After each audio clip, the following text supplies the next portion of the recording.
gathered in His name to worship Him.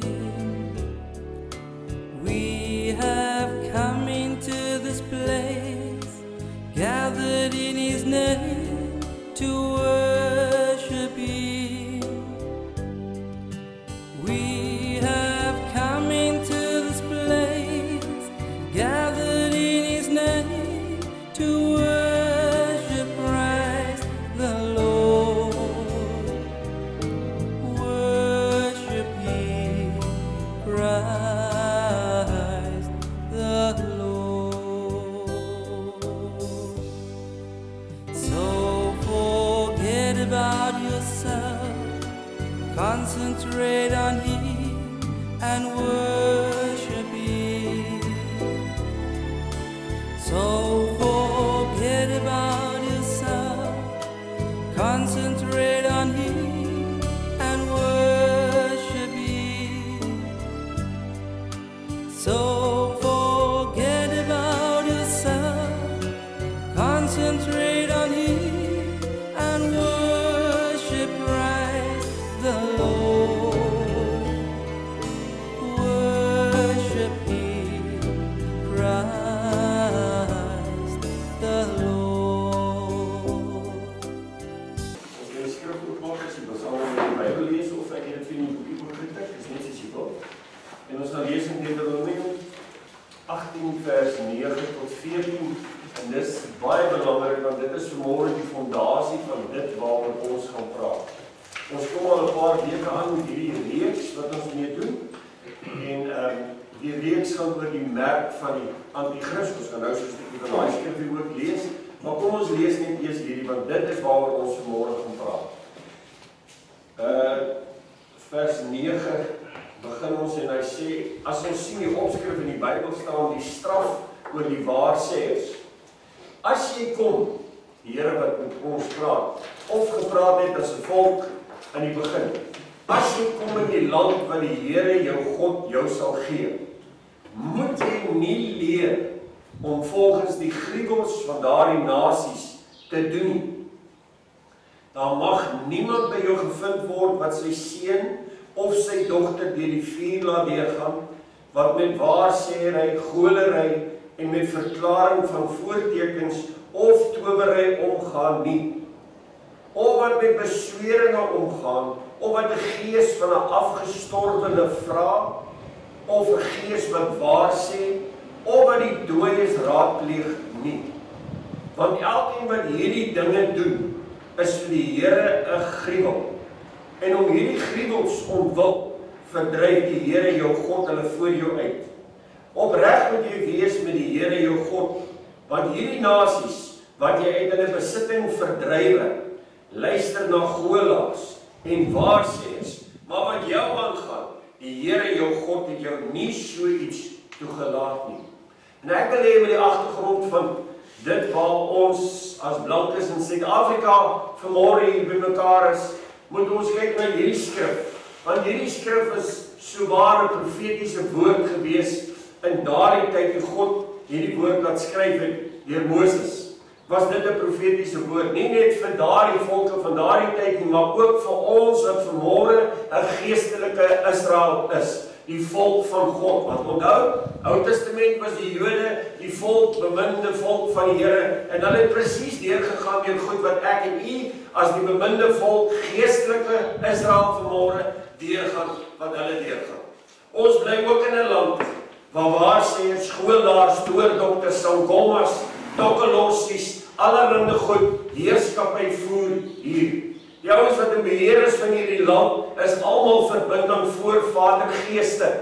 En dis waaronder ons as gelowiges vanmôre gebuk gaan. En ek wil jy moet dit baie mooi verstaan, want ek wil dit deurtrap vir julle vanmôre, en dit gaan nie oor blank of swart of wit of groen of pink, dit gaan vanmôre oor duisternis en lig, want dis die twee pole wat vanmôre teen mekaar staan. En dis waaroor die Here met ons wil praat. Want hierdie voorvadergees aanbidding het 'n platform kom lê. Dit het Christendom weggedrywe. Ek gaan dit nou vir julle bewys. Dit het ons slawe gemaak wat onder Babylon, kan ons dit noem vanmôre, onder hulle staan. Nie dat ons slawe van hulle is nie, maar hulle dink ons is hulle slawe en hulle is van plan om ons hulle slawe te maak vir die toekoms wat kom. Ek gaan hier alles bewys vanmôre wat ek vir julle sê. Ek wil hê jy moet verstaan vanmôre dat die geveg wat ons het is nie teen vlees en bloed nie. Efesiërs 6 sê vir ons dit. Maar ons stryd is teen die bose magte wat hier rondom ons heerskappy voer, wat deur sienbare instrumente werk wat op hierdie aarde is. So, ek wil jy baie mooi verstaan. Ons geveg is vanmôre lig teen duisternis. En as jy die lig gekies het, gaan jy definitief 'n oorlog voer aan mekaar teen duisternis. Maak nie saak op watter manier hulle gaan manifesteer en hoe hulle teen jy gaan opkom nie. Maar ons moet vanmôre weet waarvoor ons om ons voor te berei. Suid-Afrika is te lief vir hulle sepies, hulle TV, sport op 'n Saterdag en allerlei goeders. En op Sondag by die Here net 'n stukkie kry van hulle lewe. En dis 'n nuwe jaar waarin ons gaan, dis 2017. En as ons terugkyk na waarna ons gekyk het tot hier, hoe Clinton hulle, Hillary hulle, al daai mense, hoe hulle bloed drink, varkbloed drink, gemeng met resepte wat hulle hoofpriesteres maak. Ons het daarna gekyk in die weke wat verby is, en ons het dit deurgetrap met die bewyse, met die WikiLeaks, ons het al die goed vir julle baie mooi, stap vir stap verduidelik wat besig is om in die wêreld te gebeur. So Suid-Afrika is maar net 'n druppeltjie in die hele heksery aanbidding, towery wat oor hierdie wêreld besig is om aan te gaan. Ons as gelowiges sal waaragtig moet wakker word. Mense wat net kerk toe gaan en huis toe gaan en kerk toe gaan en huis toe gaan, wil ek vir julle sê, daar is nie plek in die bruid van Christus vir hulle meer nie. Die bruid van Christus is 'n ribbebeentjie uit Adam uitgehaal in die begin. Die tweede Adam, Christus Jesus, 1 Korintiërs 15 sê baie duidelik vir ons, dat daar weer 'n slaap, 'n dwaling oor die tweede Adam gaan kom, en dis Jesus Christus se kerk, dis ons. Maar uit hierdie dwaling uit hierdie slaap uit, gaan daar weer 'n ribbetjie uitgehaal word, en dis weer die bruid. Dis nie die ene liggaam nie, want die Openbaring 12 sê vir ons baie duidelik, dat die res van die liggaam moes vlug in die woestyne, en net die babatjie wat gebore is, was weggeruk hemel toe, Openbaring 12 vers 5. So jy moet dit baie mooi verstaan. As jy nie vanmôre deel is van daai babatjie nie, gaan jy nie weggeruk word nie. Jy sal moet hierdie verdrukking gaan, die algehele verdrukking wat oor hierdie aarde gaan kom. En dit is baie nader aan ons deur as wat ons vanmôre hier sit en eers dink daaroor. So kom ons kyk wat die Here vanmôre vir ons wil verduidelik uit hierdie woord uit. Prys sy wonderlike naam. Die oomblik toe Christendom in hierdie land voet aan wal gesit het, 6 April 1652, as jy kan onthou, Jan Philippe. Hulle het van Nederland afgekom en oral in hulle 'n nedersetting in die Kaap gestig, en daarmee saam het hulle geloof gebring, of Christelike geloof wat hulle saamgebring. Die immigrante wat agterna begin inkom het almal 'n Christelike geloof gehad, hulle het van Europa afgekom. In die tyd wat hulle hier in Afrika aangekom het, hierdie mense wat in Afrika gebly word, gaan ons vanmôre noem die Afrikaan of die Afrikaner. Want dis Afrika se mense. Ons het van buite af ingekom. God het ons met 'n doel hiernatoe gestuur. Juis om hierdie mag wat reg deur Afrika besig is om te heers, deur towery, voorvadergeeste te kom breek. Daarom het daar sendelinge en Europeërs ingekom, en dis hoe ook die kerk ingekom het, en Christendom ingekom het in Afrika. In die begin het daar niks gebeur nie. Sendelinge het onder hulle gewerk. Ek gaan nou vir julle bewyse gee van Amerika, van Engeland, was die hoop sendelinge wat onder die swart mense gewerk het. Daar het nooit 'n bekeerling gekom nie. Ek gaan nou vir julle wys, en die bekeerlinge wat daar gekom het, was nooit bekeerd nie. Dit gaan ek ook nou bewys. Ek wil net vir julle die agtergrond lê. Die heel eerste bekeerlinge het gekom na die slag van Bloedrivier. Met die slag van Bloedrivier is die towery en voorvadergeeste 'n hou toegedien, soos wat hulle nog nooit toegedien kon wees nie. Hulle mag was daar gebreek. En van daar af die voortrekkers wat daar was, of die Afrikaner of immigrant of wat ook al vanmôre wat daar was, se Christelike geloof gestig en gebou deur die oorwinning wat behaal is vir die res van die geslagte, want die belofte was gemaak vir die res van die geslagte van kinders se kinders se kinders se kinders. Moes hierdie belofte gehou het. Daar in lig teen duisternis verstaan, ons kyk glad nie na kleurvel vanmôre nie, ons kyk na dit wat vir duisternis gestaan het en dit wat vir lig gestaan het.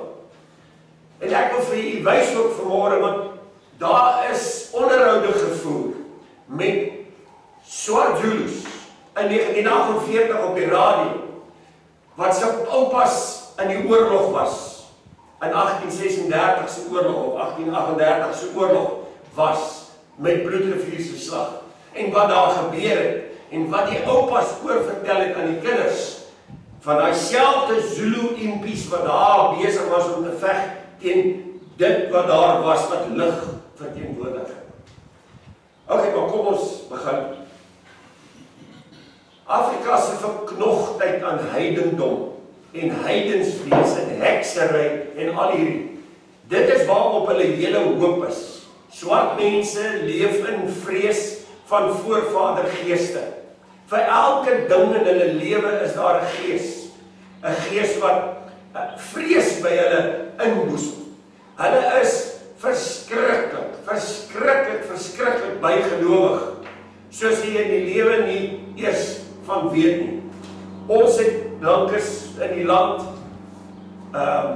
wat nie gered was nie, want hulle was almal gered toe hulle kom, maar van hulle het nou maar afgedwaal soos skape, het ook bygelowe aangeneem, soos wat u weet vandag, en hulle ook skuldig gemaak aan hierdie heidendom, wat God ons hier in die skrif teen gewaarsku het, soos die tannemuis, wat ons gelieg het oor, daar's 'n tannemuis, daar's baie goed wat ons gejok het, ons voorouers oor, wat nooit bely is, die mense is in hulle grafte in, oor hierdie leuns wat hulle aan hulle kinders vertel het, oor Vader Kersfees, wat 'n persent gaan bring, wat 'n namaaksel van Satan, 'n instrument van Satan is, wat homself voorhou, dat hy Christus is, om te sê, hou, wil hy sê, dit wat Christus in die Engelse Bybel vir ons al gesê het, wil hy nou kom nahaal, en dit ook vir ons sê, hy is rooi en wit geklee om voor te doen, dat dit bloed en reinheid is, en in die tussentyd is dit alles 'n dwaling, waaraan mense vashou, want dit kom uit die heidendom uit. Verskriklik. Dit was 'n gelowige volk wat hier in Suid-Afrika aangekom het. Dit was gelowige voortrekkers. Hulle het gebid as hulle die gery by die Ossewaard, hulle gebid voor hulle getrek het. Hulle het aandgodsdiens gehou. Hulle was nie soos ons mense van vandag gelowiges, baie gelowiges wat hulle self gelowiges noem, wat nie eens huisgodsdiens hou nie.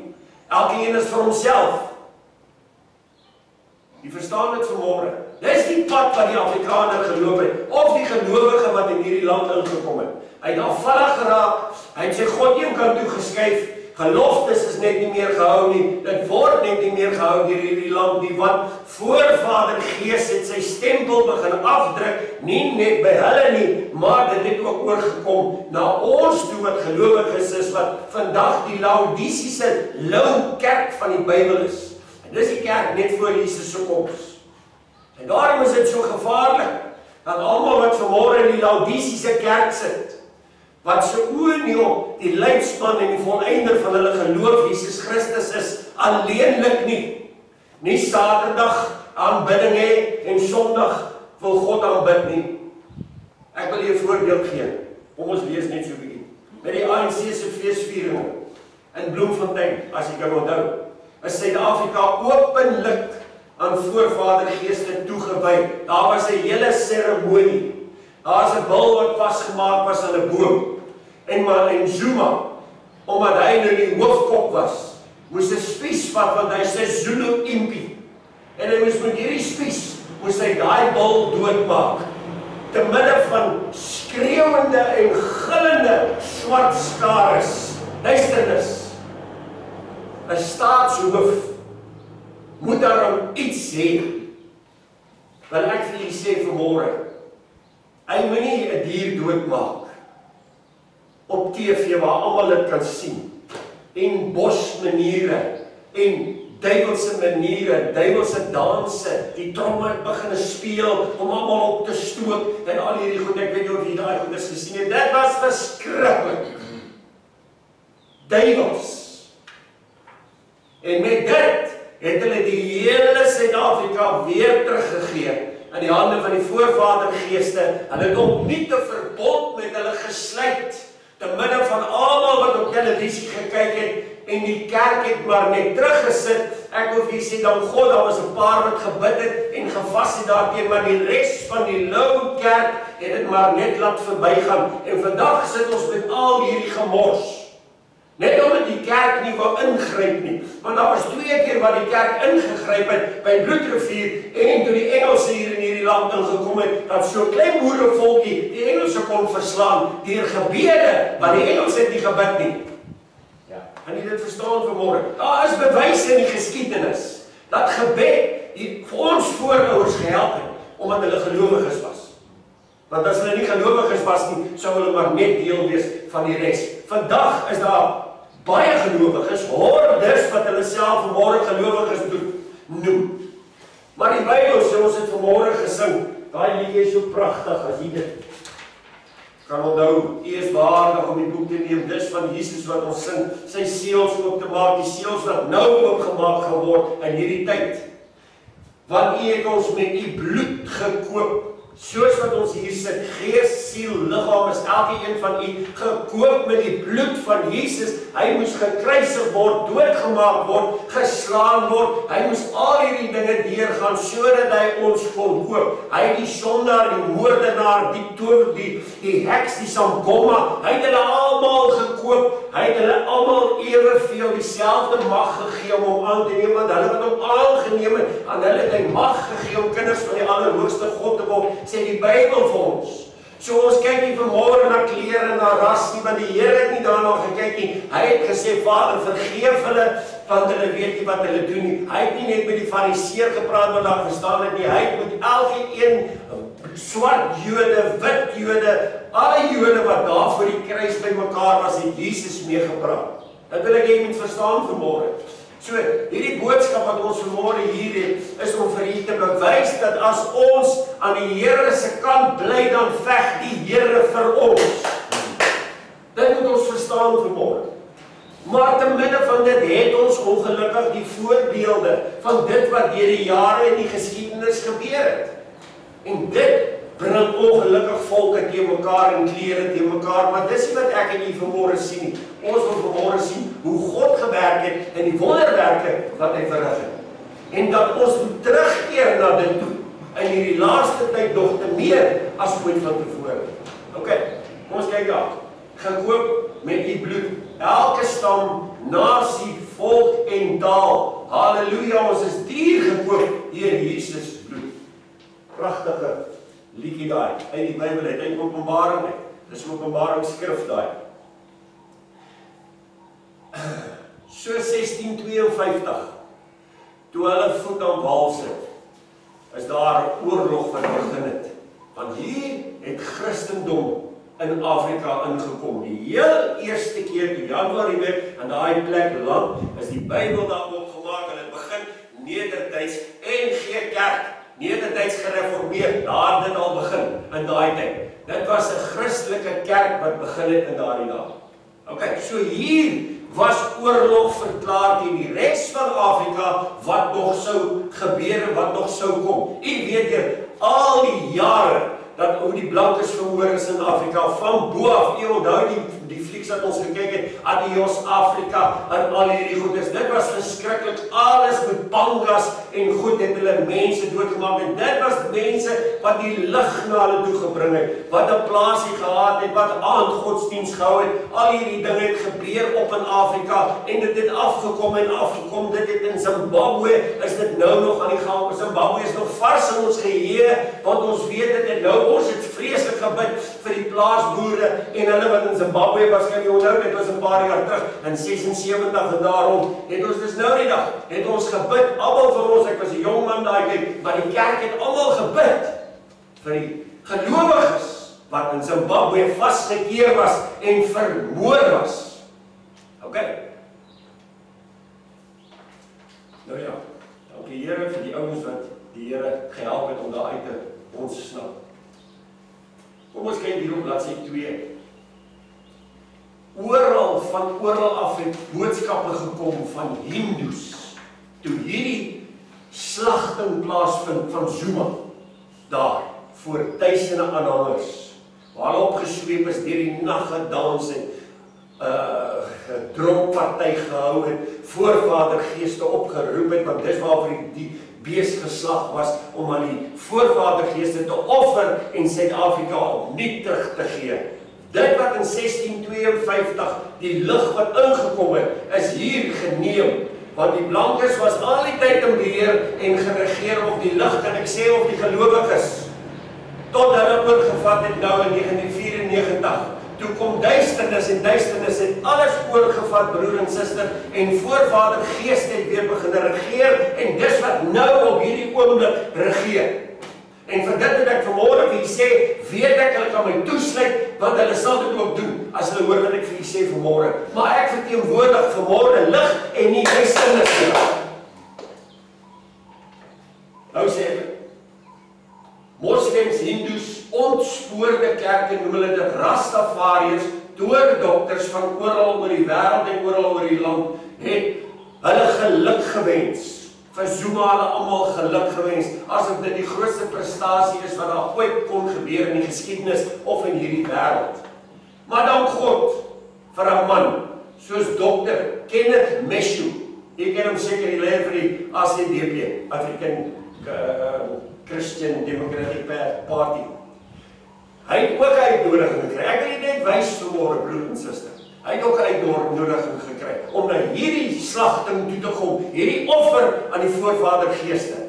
En hy het op internasionale televisie gesê, hy het 'n uitnodiging gekry, maar hy stel nie belang in die uitnodiging nie, en hy gaan nie soontoe gaan nie. Hy doen 'n beroep op al die gelowiges in hierdie land, almal wat vir lig staan, om by mekaar te kom by die Uniegebou op dieselfde aand wat hulle hierdie feesvieringe hou. Hy het hierdie swart man, Dr. Kenneth, gesê, almal is welkom, maak nie saak wie hulle is, wat 'n kleur hulle is nie, en daar het duisende by die Uniegebou by mekaar gekom, en hulle was besig om na God toe te roep, terwyl hierdie verskynsel besig was om in Johannesburg te gebeur. Ek wil net die agtergrond en die prentjie gee, want ons is nie bewus van dit wat in Suid-Afrika aangaan nie. Ongelukkig, dit word nie van die preekstoel af verduidelik nie, dit word nie van mense vertel wat in hierdie land gebeur het nie. En almal dink, hulle kan maar net lekker rustig nou ons afgetree in Stilbaai. Ag nee, wat ons het nie moeilikheid in Stilbaai nie. Ons is 'n groen area, maar ten minste in 'n jaar, in die laaste 2 jaar dat ek hier is, sê die polisie is dit nou 'n rooi area. So ek weet nie wat er nou gebeur in 2 jaar se tyd nie, want die ander ouens lyk vir my niks van weet nie. Broer en suster, ons het 'n donker gevaar. Ons het duisternis wat op pad is. En as ons nie kan wakker skrik as gelowiges nie, want ons het wapens van die lig, en dit moet ons verstaan vanmôre, ons het nie spiese en gewere en al daai goed nie. Toe die Here die disippels vra oor swaard het julle toe sê maar genoeg. Want hy het geweet, Petrus gaan daardie swaard trek en Malgas oor afkap en hy moet weer die oor terugsit. Dank die Here vir Jesus daarvoor. Maar ons het vandag die wapens van die lig, en daai wapens het Jesus vir u en my as 'n gelowige gegee, om te kan bid en te roep na God toe. En dit moet ons verstaan vanmôre. So ons is nie met haat of enige ding nie, inteendeel, waar hy sê as jy nie jou vyande lief hê nie, dan kan jy nie soos Christus wees nie, want Christus het sy vyande lief gehad op die kruis en het vir hulle gebid. Dis wat hy van ons verwag. So ek is nie hier vanmôre om jy op te sweep om die geweldige weer te geraal nie. Ek is vanmôre hier om vir te sê, bær die geweer, en begin 'n bid soos nog nooit vantevore. Ja. Nou sê hy, gewaarsku, maar hy het dit van die hand gewys en gewaarsku dat voorvadergees aanbidding nie met die Christelike geloof strook nie en vernietigende gevolge vir die land gaan hê. Kan jy dit glo? Hy sê dit op openbare televisie, waar almal na dit sit en kyk. En nog steeds is daar mense wat nie saamkom gaan bid nie. Die kapelaan van die ANC, dit staan in die koerant geskryf, ek hier sommer kom, wat uitdipsels is uit die koerant, sodat jy kan sien. Ek praat nie myself nie. Die kapelaan van die ANC was baie kwaad vir Dr. Meshoe en het hom van godsdiens onverdraagsaamheid beskuldig. Want vir hom is sy God en ons God dieselfde. Daar's geen verskil nie. Onthou dit, want dis die evangelie wat ek en u vandag hoor. Maar Paulus sê, as hulle met 'n ander evangelie as Jesus na u toe kom, dan verwerk dit al kom 'n engel en van die lig en hy vertel dit vir hulle. Dis nie dieselfde evangelie. Dit moet ek nie verstaan vanmôre. Daar's net een God wat hoor en dis deur Jesus Christus alleen. Hy sê alles wat julle die Vader in my naam vra, sal hy doen. Dankie. En dit moet ek nie verstaan vanmôre. Dr. Meshoe het talle ander gelowiges so daardie dag by die Unie gebou bymekaar kom. Dr. Meshoe sê hierdie woorde, hy het openlik verklaar dat hy weens sy liefde vir God en sy land dit nooit aan afgestorwenes durf wy nie. Prys die Here vir so 'n swart man. Nee, is dit nie wonderlik nie dat 'n gelowige is en saam met ons in dieselfde kant veg. Nou sê kom ons kyk punt 3. Benewens Suid-Afrika. Want 'n mens het nou die vraag, ag maar, as dit nou oorgegee is aan voorvadergeeste, wat kan dit nou eintlik maak? Ons glo tog nie in voorvadergeeste nie, so wat kan nou gebeur? Daar gaan kyk 'n mens in die geskiedenis aan lande wat oorgegee is aan voorvadergeeste. En dan rys jou hare, want as een land, en kom ons kyk gou waar is hy? Haiti, as jy hom kan onthou, of ken, Haiti is oorgegee aan voorvadergeeste deur 'n offer, selfs as hierdie met 'n heilige boom waarby dit gebeur het, en hierdie boom word na honderde jare nog steeds aanbid, omdat daai dag hulle die hele land Haiti oorgegee het aan Satan. Deur towerry. Kyk mooi, daar het ek vir julle geskryf. Hierdie eiland behoort skatryk te wees, maar dit is nie. Dis een van die heel armste ter wêreld. Haiti is tydens die totstandkoming in 1803 aan Satan toegewy. Die heilige boom waartoe dokters meer as 2 eeue gelede 'n ooreenkoms met die duiwel gesluit het, word as 'n besienswaardigheid bewaar. In 2003 is Toorkens amptelik tot nasionale geloof verklaar. Ek wil nie sê ons wag vir Maart maand en April maand volgende jaar, wanneer die grootste moeilikheid hierdie land nog ooit gaan tref, wat hom ooit nog getref het, en dis teen Christendom. Hierdie jaar. Ek sê hierdie jaar. En dis teen Christendom. Ons het vertoon gestuur, ons het alles ingestuur. Hulle het ons 2 weke gegee om appel te lewer of appel te maak teen dit wat hulle besluit het. Die Bybel is 'n boek wat diskrimineer en hulle wil hom wegvat.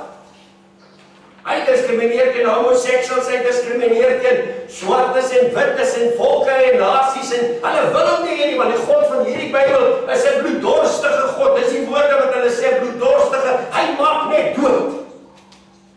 Hulle wil niks met Jesus te doen en ek gaan dit nou vir julle lees. Hulle woorde, nie my woorde nie, hulle, wat hulle uitsprake wat hulle op televisie maak. Kyk mooi wat sê hy. Ongeveer 75% van die bevolking van Haiti is by Toorkens betrokke. Haiti het 'n werkloosheidssyfer van 70%, is erg besoedel, gaan onder kroniese hongersnood gebuk en baie van die inwoners is aan dwelms verslaaf. Klink dit vir u bekend? Hier by ons onder ons neuse is hulle besig met tik en die kindertjies kan nie eers verlossing kry van tik nie, behalwe as God hulle red. Daar's geen ander manier, geen dokter kan hulle help nie, want daar is geen hulp vir tik nie. Hy kan na rehabilitasiesentrums gaan soveel as hy wil. Hulle het bewys, as hy tik gebruik het, is hy verslaaf vir die res van sy lewe. Hy kan nooit weer loskom nie. Dis wat in die skole gebeur. By skole in hierdie land het geleers van, staan hulle met etenstye buite kan die draad en smokkel deur die draad en gee dit goed vir kinders, klein kindertjies om te verkoop in die skole. Onder waar ons kinders se kinders besig is om skool te gaan. Broer en suster, dis die land waar ons nou is. Nou sê hy, daar benewens versprei vigs. Hierdie is alles net bewys om vir u te wys, as 'n land onder voorvadergeeste is, wat gebeur met hom? Hier het ons 'n hele geskiedenis, dis al meer as 100 jaar oud, 200 jaar oud, kyk hier. Daar benewens versprei vigs in Haiti die vinnigste in die westerse wêreld. Wat 'n aanskouingsles van 'n land wat aan Satan toegewy en dodelik siek is. Een van hulle manne, Daniel Etunga, die bekende skrywer en ontwikkelingskundige van Kameroen, wat hier op is, né? Ek moet wat skryf, hy skryf reg dat toorkuns een van die hoofredes vir 'n gebrek aan ontwikkeling in Afrika is. Hoor mooi wat hy sê, in Afrika. Hy noem die hele Afrika. Nou sê hy, desondanks glo swartes dat hulle lewenslot deur honderde wispelturige geeste beheer word. En hierdie geeste moet met allerlei rituele gepaai word. Met so lewensingesteldheid is voorspoed en vooruitgang beslis onmoontlik in Suid-Afrika. Onthou, voorspoed is nie 'n liggie wat hier aansit en in een nag is daar voorspoed nie. Voorspoed is 'n lang tydperk met dinge wat gebeur en dinge moet heeltemal omdraai teen armoede en verander. En dit is 'n tydperk, dit kan 'n geslag neem, dit kan 2 geslagte neem. Dit gebeur nie oornag nie, behalwe as God in die saak is. As dit 'n mens is, van dit lank. Hulle kan jou beloof wat hulle wil, ons het dit gesien. Hulle beloof, al die politikuste beloof al hierdie wonderlike goed. Hulle is die grootste klomp leenaars van die wêreld, oor en oor en oor is dit bewys. Hulle doen nooit wat hulle sê hulle beloof nie. Hulle sal miskien een dingetjie doen, net om die happy dou en die res van die goed doen hulle nie. Verstaan jy dit vanmôre? Ok, nou sê ek, kom ons kyk, punt 4 het ek vir jou verhaal, wat bo in Afrika gebeur het, wat 'n sendeling vertel. En hierdie sendeling het onder hierdie mensies gewerk, by 'n sekere stad waar hy was, en daar het hy hulle gehelp en geleer en van die Bybel, en het alles in sy vermoë gedoen om hulle tot bekering te bring, of van hulle tot bekering te bring, en daar het 'n klomp van hulle tot bekering gekom. Hy het hulle die Sondagsgebed gebid, hulle die Christelike geloof aangeneem, en hulle het so ver gegaan dat hulle elke dag 'n diens gehou het en die aande bidure gehou het en so aan. En op 'n dag, toe voel hierdie man, maar hy wil net so eentjie gaan stap. En hy gaan stap so met die voetpaadjie in. Hier in die voetpaadjie kry hy 'n swart vroutjie met 'n seentjie wat saam met haar loop, 'n gebreklike ou seentjie en 'n babietjie wat op haar arms is. Wonderlik gesonde, mooi ou babietjie. En hy kyk hulle nog en hy groet hulle vriendelik, want sy's een van die mense na wie toe hy na die Here toe gelei het. En hy loop by haar verby, groet haar, en hy stap verder. En hy so end verder langs die rivier opgestap, toe hoor hy 'n vreeslike geskreeu. En toe hy onderuit kyk wat gebeur, toe sien hy hierdie vroutjie vat hierdie gesonde baba en sy gooi hom in die rivier in. En hy hardloop, veral wat hy werd is, en dink hy kan in die rivier induik en jou babietjie nog red. Maar terwyl hy nog aangehardloop kom, toe kom 'n groot krokodil en hy vat hierdie babietjie en hy sluk hom een slag in. En hierdie man kan dit nie glo nie. En hy storm tot by haar, hy skree op haar en hy sê, "Hoekom het jy dit gedoen?" Sy sê, "Ek het dit gedoen vir my voorvader geeste." Onthou, sy is 'n gelowige, hy het dan na die Here toe self gelei. En hy vra vir haar hierdie vraag, "Maar hoekom gee jy die gesonde babietjie? Hoekom gee jy nie die gebreklike seentjie vir hom nie?" Toe sê sy, "Dink jy my God wil 'n gebreklike offer hê? Ek gee jou my God nie die beste." Laat dit net so 'n bietjie insig word. Bladsy 4, punt 5. Swart mense maak hulle self skuldig aan nekrologie. Dis 'n verskriklike groot woord. Nekrologie is die aanbidding van dooies. Right?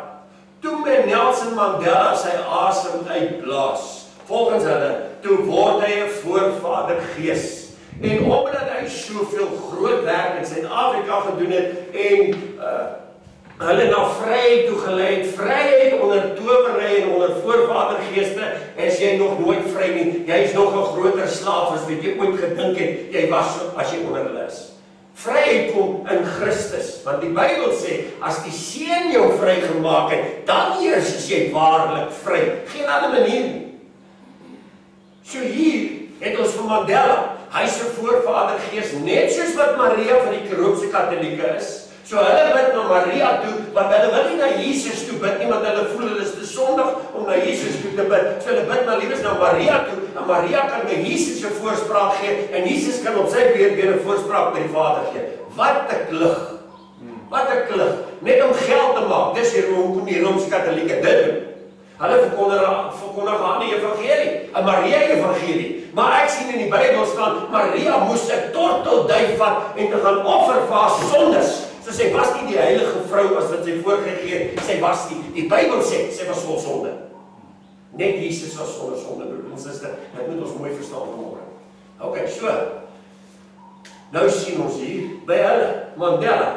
Hulle word nou gemaak na Mandela toe, want Mandela gaan nou voorspraak by die voorvadergeeste gee, sodat daar reën op die land kan kom en al hierdie, en ek gaan vir die wys, kom ons daar nie weer reën op die land nie. En die gelowiges kan maar bid tot hulle blou en pink is, God sal nie reën oor hierdie land stuur nie, want hierdie land behoort aan voorvadergeeste. En ons het net nou gelees, wat sê hy van voorvadergeeste, en wat hy die ander volke gewaarsku het, die Christelike volk gewaarsku het, terwyl in hulle land van heidene is, om nie met die heidene te doen nie. En tog is ons eintlik die slegste voorbeeld, want baie van ons het heidense gelowe in ons huise ingebring, deur sekere afgode wat ons aanbid vanmôre. Ons sal nou met daai afgode. Kom ons gaan net 'n bietjie verder. Toordokters word as kundige bemiddelaars beskou wat met reënsang, geheime rituele presies weet hoe om die geeste te paai, om voorspoed te verseker, onheil af te weer. Vir swart mense is Mandela 'n voorvadergees. Swartes se beleweniswêreld is met geeste, voorbodes, onsigbare magte gevul, wat hulle permanent in vrees laat lewe. Daarom soek hulle beskerming by wyse toorkuns, waarsêry, rituele en net om die bose geeste in toom te hou. Dit is 'n heeltemal ander prentjie vir jou en vir my wat gelowiges is vanmôre, want die Bybel sê vir ons, God het ons nie 'n gees van vreesagtigheid gegee nie. Hulle leef onder vrees, hierdie swartes van voorvadergeeste, en hulle is net daar om hulle te please en te plesier, en as die voorvadergees sê, jy moet dit doen, en weet jy deur wie praat die voorvadergeeste, deur die Sangomas en die toordokters. Dis sy spreekbuise. Nou jy kan vir jouself vanmôre. Jakobus sê vir ons, 'n fontein kan nie skoon en fyn water uit een fontein net laat kom nie. Dis either brakwater of dit is skoon water. Ek sien Elia moes toe daar water uit 'n put. Hulle het gesê die dood is daar, en wat het Elia gedoen? Hy het sout gevat. En hy het sout daar gegooi. En ek en hier vanmôre daardie sout wat tussen hierdie voorvadergeeste ingegooi is deur die Here, as dit so kan noem vanmôre. Maar die sout het laf geword. Wat beteken sout as hulle laf geword het? Hulle het lui geword. Hulle het gelowiges geword wat lou is. Hulle het nie krag nie. Hulle kan nie in die krag van die Here staan nie. Dis ongelukkig die probleem. Ons moes hierdie hele land regeer het vir Jesus Christus, broer en suster. Nie soos dit vandag is nie. Daar moes nooit 'n offer gebring geword het aan voorvadergeeste nie. Hulle moes hulle bekeer het. Weet jy, ek wil jy vertel vanmôre, en jy sal nou dink vir my, weet jy daar by Kwasisi-Bantu, dit is in Natal, waar die Zulus is. Was 'n Duitser wat daar gebid het, saam met 'n paar swart vroutjies. Elke woensdagbord het hulle bid hier gehou, en daai ou klein saaltjie langs hulle was tennisbane, waar hulle besig was om tennis te speel. En hier het hierdie ou Duitse oomie gekleen, sendeling, en dat hy gebid, en hy het hulle gekry om hulle sondes te begin bely. En hulle het hulle sondes bely, elke woensdag as hulle gekom het hulle saam mekaar gebid, hulle sondes in die oop te bely, dat daar niks weggesteek was nie, want dit is die geheim. Dit is die geheim vir herlewing, is bely jou sondes. Bely mekaar julle misdade, sodat daar genesing vir die land kan word, as geen ander manier, broer en suster. Dis die evangelie. Nie die evangelie wat vandag gepreek word nie, om mense op hulle ore te streel, sodat hulle meer geld kan gee nie. Die evangelie is nie te koop nie. Behalwe vir hulle wat met hulle bloed daarvoor betaal. Hy sê tot die einde toe hulle lewe nie lief gehad nie. Hulle het gesterf vir die evangelie. Hulle is nie betaal om ander die evangelie te preek. Vader. Dis so vreeslik.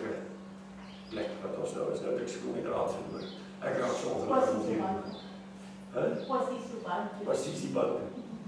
Weet jy, hulle daar gebid vir 'n hele paar weke en een môre getuig hierdie tydsin. Hy vat weer die gordyne en hy trek dit so toe, want die langs ons, net die langs ons speel hulle tennis. En hy wil nie hulle met hom kyk vir hulle kyk as hulle besig is om te bid nie. Hy wil hulle met bietjie afgesonder wees. En toe die gordyn so vat, toe sê die Here vir hom, skaam jy jou vir my? Hy sê nee, Here. Hy sê hoe maak jy die gordyne toe? En hy los die gordyne en hy bid. Daai nag, ek sê nie dis die gordyne nie. Maar daai nag gee die Here 'n droom aan 3000. 3000, dieselfde droom, Zulus. Jy kan dit maar kyk, is nie geskiedenisboeke geskryf. 3000, dieselfde Zulus in een dag. Gee die Here 'n droom. Doordokters, sangomas, hekse, net wat jy wil. Hy volgende môre toe kom hy met jou bieteltjie daar opgery. O, bieteltjie. Jou sendeling, kom as jy die bult opgery en jy kyk so, dis net swart mense waar hy kyk. Dis impies waar hy kyk, met skildvelle en spiese, en hy kyk so en hy dink, hier is die grootste moeilikheid vandag. Maar hulle kyk nie eens vir hom nie. Hulle is daar besig met mekaar. En hy dink nie, maar dit lyk nie, dit gaan nie oor hom nie. En hy parkeer die ou volks en hy loop, ek wil hulle taal goed praat, hy loop na een toe en hy sê, hoekom is julle hier? En hulle sê, nee, ek het gisterand 'n droom gehad. En in die droom het die Here gesê, of die wese, die opperwese gesê, ons moet vanmôre hier na jou toe kom, en jy sal ons vrymaak, want ons is almal gevangenes.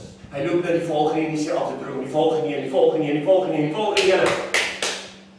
En die verhaal lei so, dat die hekse wat lyk of hulle 80 jaar oud is, so mekaar getrek is, het hy voorgebid, en soos wat die Here hulle vrymaak en die bose geeste hulle verlaat.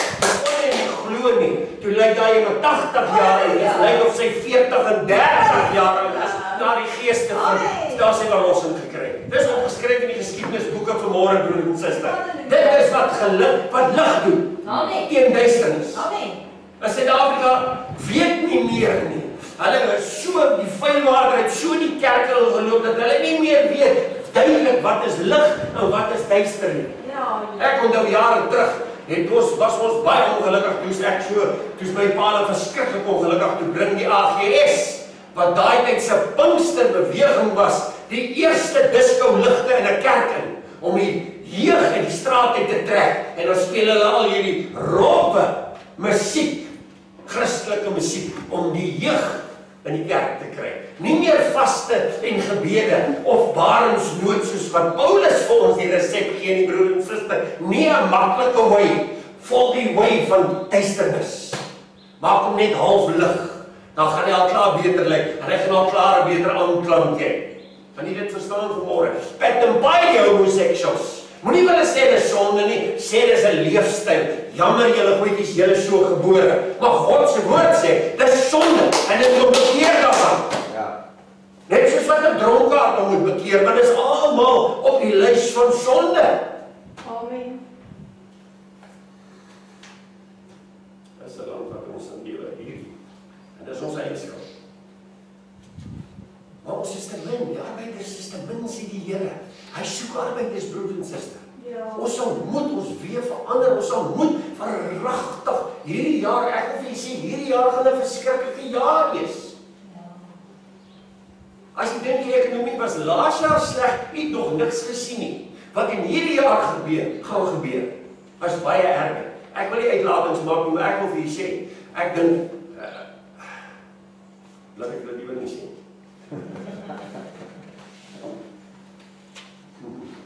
Doordokters. Kom ons lees gou hier, laat sy 4. In Uganda het die regering oral by speelterreine, hoor, dis Afrika wat ons van praat, julle ouens, dis net die boot. Uganda het die regering oral by speelterreine plakate opgehang om mense teen die ontvoering van kinders te waarsku. Oral waar hulle speel by die parke. Broer en suster, is daar geen beheer nie. Ek wil nie sê waar voorwaardegeeste betrokke is geen beheer nie. Daar is chaos. Ons land is besig om in chaos te verander. Want dis voorvadergeeste wat in beheer is van hierdie land. Kyk mooi, wat sê hy? Die Bybel verbied, hy sê, Daar is groeiende geloof dat 'n kinderoffer rykdom bring. Daarom neem kinderontvoering epidemiese afmeting in Afrika aan. Hier op in Afrika, ons het, was dit laas week, die week voor oor kinderhandel gepraat, né? Jy onthou dit. Clinton, hulle, almal is met dit teen mekaar. Dit is die besigheid van die toekoms nou, broer en suster, u kinders en my kinders, of kleinkinders. Ons moet bid. Die Bybel verbied mense om die geeste van afgestorwenes kontak te maak. Dis heidens. Kyk mooi wat sê die skrif ons bladsy 4. Begeef julle nie tot die geeste van afgestorwenes en die geeste wat baas en nie. Soek hulle nie om julle te verontreinig nie. Ek is die Here. Levitikus 19. Daar is 'n werklikheid geen skakeling tussen dooies en lewendes moontlik nie. Waaroor God 'n gordyn getrek het, broer en suster, kan ek en jy nie die gordyn vat en hom wegtrek nie. As God gesê het, jy's klaar, jy praat nie met die dooies nie, dan praat jy nie met die dooies nie. En as jy met die dooies praat, dan gee jy voor dat jy met die dooies kan praat, want ons het dit ook mooi behandel. Daar was 'n paradys en daar was 'n doderyk en dit was onder die aarde en as 'n mens dood gegaan het sy gees of sy siel of doderyk toe gegaan en hy's toegesluit in die doderyk of paradys toe en hy was toegesluit in die paradys. Jy onthou dit. Ons het dit mooi behandel totdat Jesus gekom het, dis hoe die hele ding gewerk het. Daar was nie 'n ander manier nie. Vandag het die paradys geskyn. Die paradys is die boesem van Jesus Christus, want ons is sy liggaam. So met ander woorde, as jy 'n gelowige is, word jy opgeneem in die boesem van Christus die oomblik. As jy sterwe, jou liggaam gaan aarde toe en jy gaan daar lê, totdat die trompet blaas, dan gaan jou siel wat by Jesus is, versoen met jou liggaam wat gaan opstaan en om tegemoet gaan in die wolke.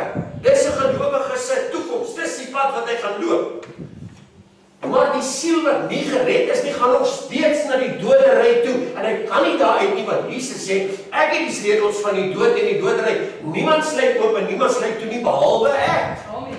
So as daar 'n gees is wat nou met jou praat, is dit nie die gees van 'n afgestorwene nie, dis 'n demoon wat hom namaak. Dit is so. Okay, dit moet ons verstaan, dat ons net uitklaring kry daaroor vanmôre. So die geeste wat hier is demone wat met mense praat. Wat glasie en skyf van al daai goeders. As jy ooit met daai goed in mekaar was, moet jy dit bely, want daar staan 'n deur oop vanmôre in die lewe. En jy kan nie totale verlossing kry as jy dit nie bely voor God nie. Right. As werklikheid geen skakeling tussen dooies en lewendes moontlik nie. Ons het dit daar afhandel. Lukas sê vir ons hierdie woorde. En by dit alles is daar tussen ons en julle 'n groot kloof gevestig, sodat die wat hiervandaan wil oorgaan na julle toe, nie kan nie, en die wat daar is, nie na ons toe kan oorkom nie. Dis Abraham se woorde aan die ryk man wat aan die ander kant in die doderyk lê, terwyl Abraham in die paradys. Want in die Ou Testament was Abraham se boesem almal opgeneem in Abraham, want Lazarus was in Abraham se boesem, as jy dit mooi kan onthou. En daar onthou almal, dis wat jy vergeet nie, want die ryk man het onthou, hy het 5 broers onder op die aarde gehad en hulle was goddeloos. Hy het geweet en hy het gesê hy wil nie in die hel opland waar hy opgeland het nie. So daar weet jy alles.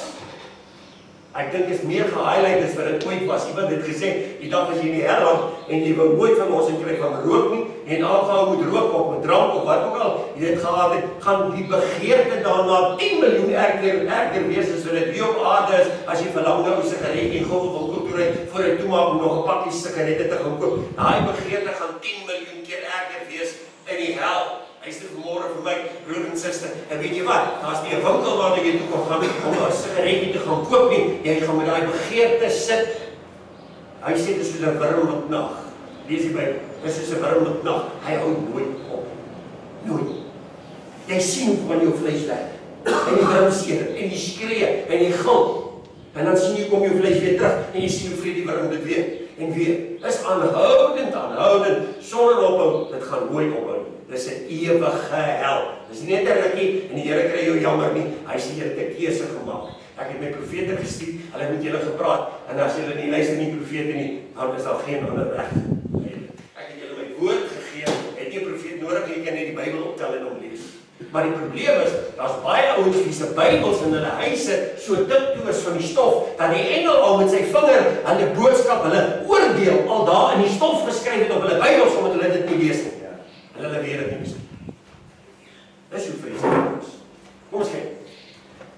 Jesus gee in Matteus 10 aan die disippels mag om hierdie onrein geeste, uit te dryf. Hulle moes uitgedryf word en daar moes nie gemeenskap met hulle gehou word soos wat hulle hier in Suid-Afrika maak nie. Maak julle nie gewoon aan die weg van die heidene nie, sê Jeremia 10 vers 2. Die Afrika mens se siening van die lewe verskil hemelsbreed van die Bybel se. Hy lê net op die mensling op hoe voorspoed bekom word. Die Bybel daarin sê soek allereers die koninkryk van God en sy geregtigheid en al die ander dinge sal vir julle bygevoeg word. Die Afrika mens glo wel dat daar 'n God is, maar hy's baie ver en nie by menslike leed betrokke nie, wat net so leen is, want Jesus het geween oor Lazarus. Dis hoe naby God hy was. Hy ween oor jou en my. Wanneer ek en jy hy saam met ons. Hy het empatie en simpatie met ons broer en suster. Dis ons God. Dis nie hierdie God waarvan hulle praat nie. Nou sê hy, Psalm 91:11, kan jy daar, hy sê wat hy sal jy, die Bybel praat van geeste. Want mense sê, ja, maar jy het ook geeste. Maar weet jy wat sy geeste praat hiervan? Kyk mooi, dit staan in Psalm 91, vers 11. Hy sê, want hy sal sy engele aangaande jou bevel gee om jou te bewaar op al jou weë. Dis die geeste wat ons is nie bang vir hulle nie, ons vrees hulle nie. Jy vrees net as jy sonde by jou het. Jy vrees net as jy 'n slaaf is van Satan. Baie van ons het 'n naalstring wat aan Satan vasgemaak is, broer en suster, deur een of ander iets. Ons kry tot 'n plesier uit daai naalstring uit, soos wat 'n baba van 'n maag gevoed word, so word ons uit die wêreld se plesiere gevoed, en God sê ons moet daai naalstring afsny. Prys die Here, Efesiërs 6, ons kan hulle slegs met God se krag teenstaan. Kyk wat sê die skrif, onderwerp julle dan aan God, weerstaan die duiwel, en hy sal van julle wegvlug. Jakobus sê vir ons daar is pragtige skrif, net. Satan se bose geeste, daar Efesiërs sê, Satan en bose geeste val ons aan. Dis hierdie geeste wat hulle gaan bid. Satan is ook 'n meester, en hy noem homself 'n meester, van sinsbedrog, en hy teer op misleiding. Die enigste mag wat hy het, is dit wat God hom toelaat, of dit wat ons aan hom gee. Ongelukkig is dit genoeg om ongelowiges om die pos te lei. Satan en sy toordokters het geen mag oor iemand in wie die Heilige Gees woon nie. As jy vanmôre geseël is met die Heilige Gees, my broer en suster, Openbaring 14 vers 1 sê, dat jy die merk van die Lam, die Heilige Gees en die Vader op jou. Jy dra nie die merk van die 666 wat in Openbaring 13 vers 18 staan. Die merk van die mens, 666, die dier. Ons het dit ook behandel in hierdie reeks, want dis waaroor dit gaan. Lig teen duister, 666, teen die merk van die Heilige Gees, wat ek en jy nie gestempel is vanmôre. OK. Mense het kwaad geraak vir my sê, hoe kan jy sê, hy mens is 666? Ons het dit bewys. Laaste paar weke wat verby is. Satan en sy toordokters het geen mag oor ons nie. Spreuke sê die naam van die Here, Spreuke 18, is 'n sterk toring, die regverdige hardloop daarin en hy word beskik. Dit is jou en my huis.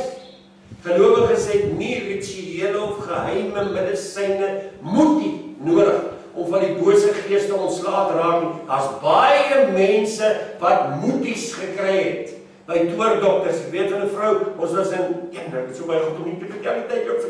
Ons het 'n vrou daar in die gemeente gehad in Pretoria. 'n Vreemde vrou daar gekom het.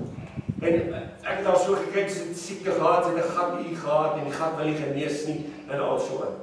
En ek sê vir die suster, en daar diens die Sondagmôre, toe sê ons nou vir haar bid en so. En ek het al so enige ding, nee, wag, met hierdie besigheid gaan nie werk nie. Hier's baie gog as wat eers hier uitgedryf moet word voor 'n mens vir haar kom bid. Jy kan nie net sommer vir 'n mens, hy sê moenie haastig wees om die hande op iemand te lê nie. Jy kan nie net vir mense bid en sê, hoorie, as jy nie weet, kyk daar ou loop 'n pad met die Here. Of bepaal, waar kom hy vandaan? Waar staan hy met die Here? Wat se sondes is onuitbely? Die Here het tog vir die belangde man gesê, jou sondes is jou vergewe. Al die sondes. Staan nou op, vat jou bed en loop. Al was die sondes vergewe en nog steeds al gelê. Die Here moet nog steeds 'n woord oor hom spreek. En vir hom sê, hey, jy is nie meer vol sonde nie, jy is nou, jy staan op, man, en loop. Hy het eers geweet, as die sondes is vergewe. Kan jy dit verstaan vanmôre? Dink aan die dag toe die Here my verlos het van my sonde. Broer en suster, die dak was te laag vir my. Ek het so hoog gespring, ek kan nie ophou spring nie, van blydskap nie. Prys die Here. Wonderlik is dit net, as jy net oorgee. Sê Here, ek gee oor. Jy nou stop jy so Paulus teen die prikkels. Ja, Here. Gee net oor. Hy sê, waar is ons nou? Suid-Afrika is besig om met, ek wou nog vertel van die vrou, sê die gat hier na sy. En ek sê, hier is iets nie lekker nie. Ek sê, jy moet saam met die vrou gaan by. Sy sê, nee, ek sê, jy moet die duivel uitdryf, daar's die duivel daar binnekant. En die suster sê, nee, ek gaan nie alleen, sy gaan nie. Sê, kom. Ek gaan saam met die suster, ons op kerk toe, die môre. Of ons maak 'n afspraak met haar, sy moet terugkom. Ons kry haar daar nou niemand by is nie. En ons begin so 'n bietjie bid. En die Here sê my, dryf uit die duivel. En ek sit my hand op haar heup. Die Here werk so daai môre. Sy slap neer op die grond, sy krul soos 'n slang, al die kante toe. Geluide wat uit daar uitkom, weet jy, maar die Here verlos haar daar. En sy bely die goed. En sy sê dat sy die toerdokter was, dit nie ver van daar af bly. Is op Roma, wat hy wil doen. Was sy daar, en daar was 'n kassie wat hy wou gehad het, en sy het in die donker ingehof, en daar was net 'n kersliggie wat gebrand, en sy so in van die een kaja na die ander kaja, en toe kom sy nou hier, en hier sê, kyk, waarmee wil hulle besig? Want hy gaan nou blanke vrou, hy gaan nou, sy gaan nou gesond word, want sy glo. En almal sê, nee, as jy met daai, moet die dokter uitkom, hy maak jou gesond, want die dokters kon niks fout doen. En sy is daar in, en hy sê, waar, hy sê kassie, en sy maak die kassie oop, en hy sê, sit in die geld. Ek kan nie onthou wat R300 was, of R500, ek weet nie hoe dit was nie. Sit in die geld, maak toe die klappie, hy sê, jy kan dit weer teruggee as jy loop. En hy sluit, hy sit 'n slotjie aan, sit die kassie daar neer, en hy praat so 'n bietjie met haar, gee 'n bietjie moed, woep, sit hulle die ligte af. En iemand skree, hardloop, en sy hardloop, sy het tot nou toe daai geld afgekry. Bespaar dat maniere hoe hulle werk, verstaan? Hy het R500 rekker, en hy het daar klomp laar in die hand gestop, en daar gaan sy. Nou ja, toe sien sy, maar hierdie goed gaan nou nie meer werk nie, want hulle sê sy moet weer terugkom, en toe kom sy maar kerk.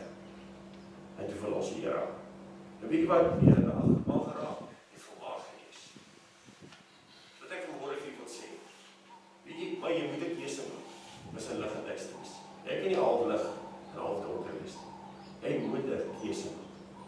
Jy moet alles een kant toeskryf. Alles, elke ding in jou lewe, daar moet niks groter as God in jou lewe wees. Ek weet baie mense sal vir jou sê, ja man, die Here is die grootste in my lewe, en die Here, weet jy, en ek sal niks doen as ek nie die Here, en as jy mooi na hulle lewe gaan kyk, dan is dit leens op leens, en dit is nie die waarheid.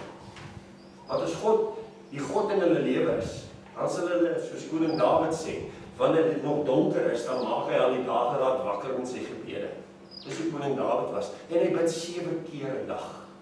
Roep hy na die Here toe. Daniel het 3 keer gebid, Dawid het 7 keer 'n dag na God toe gebid. Dan sê hy, ja, nou kyk, nou begin daar normale gedaante van godsaligheid verskyn. Nou begin hierdie ou normaal lyk na Jesus Christus. Kan jy dit verstaan vanmôre?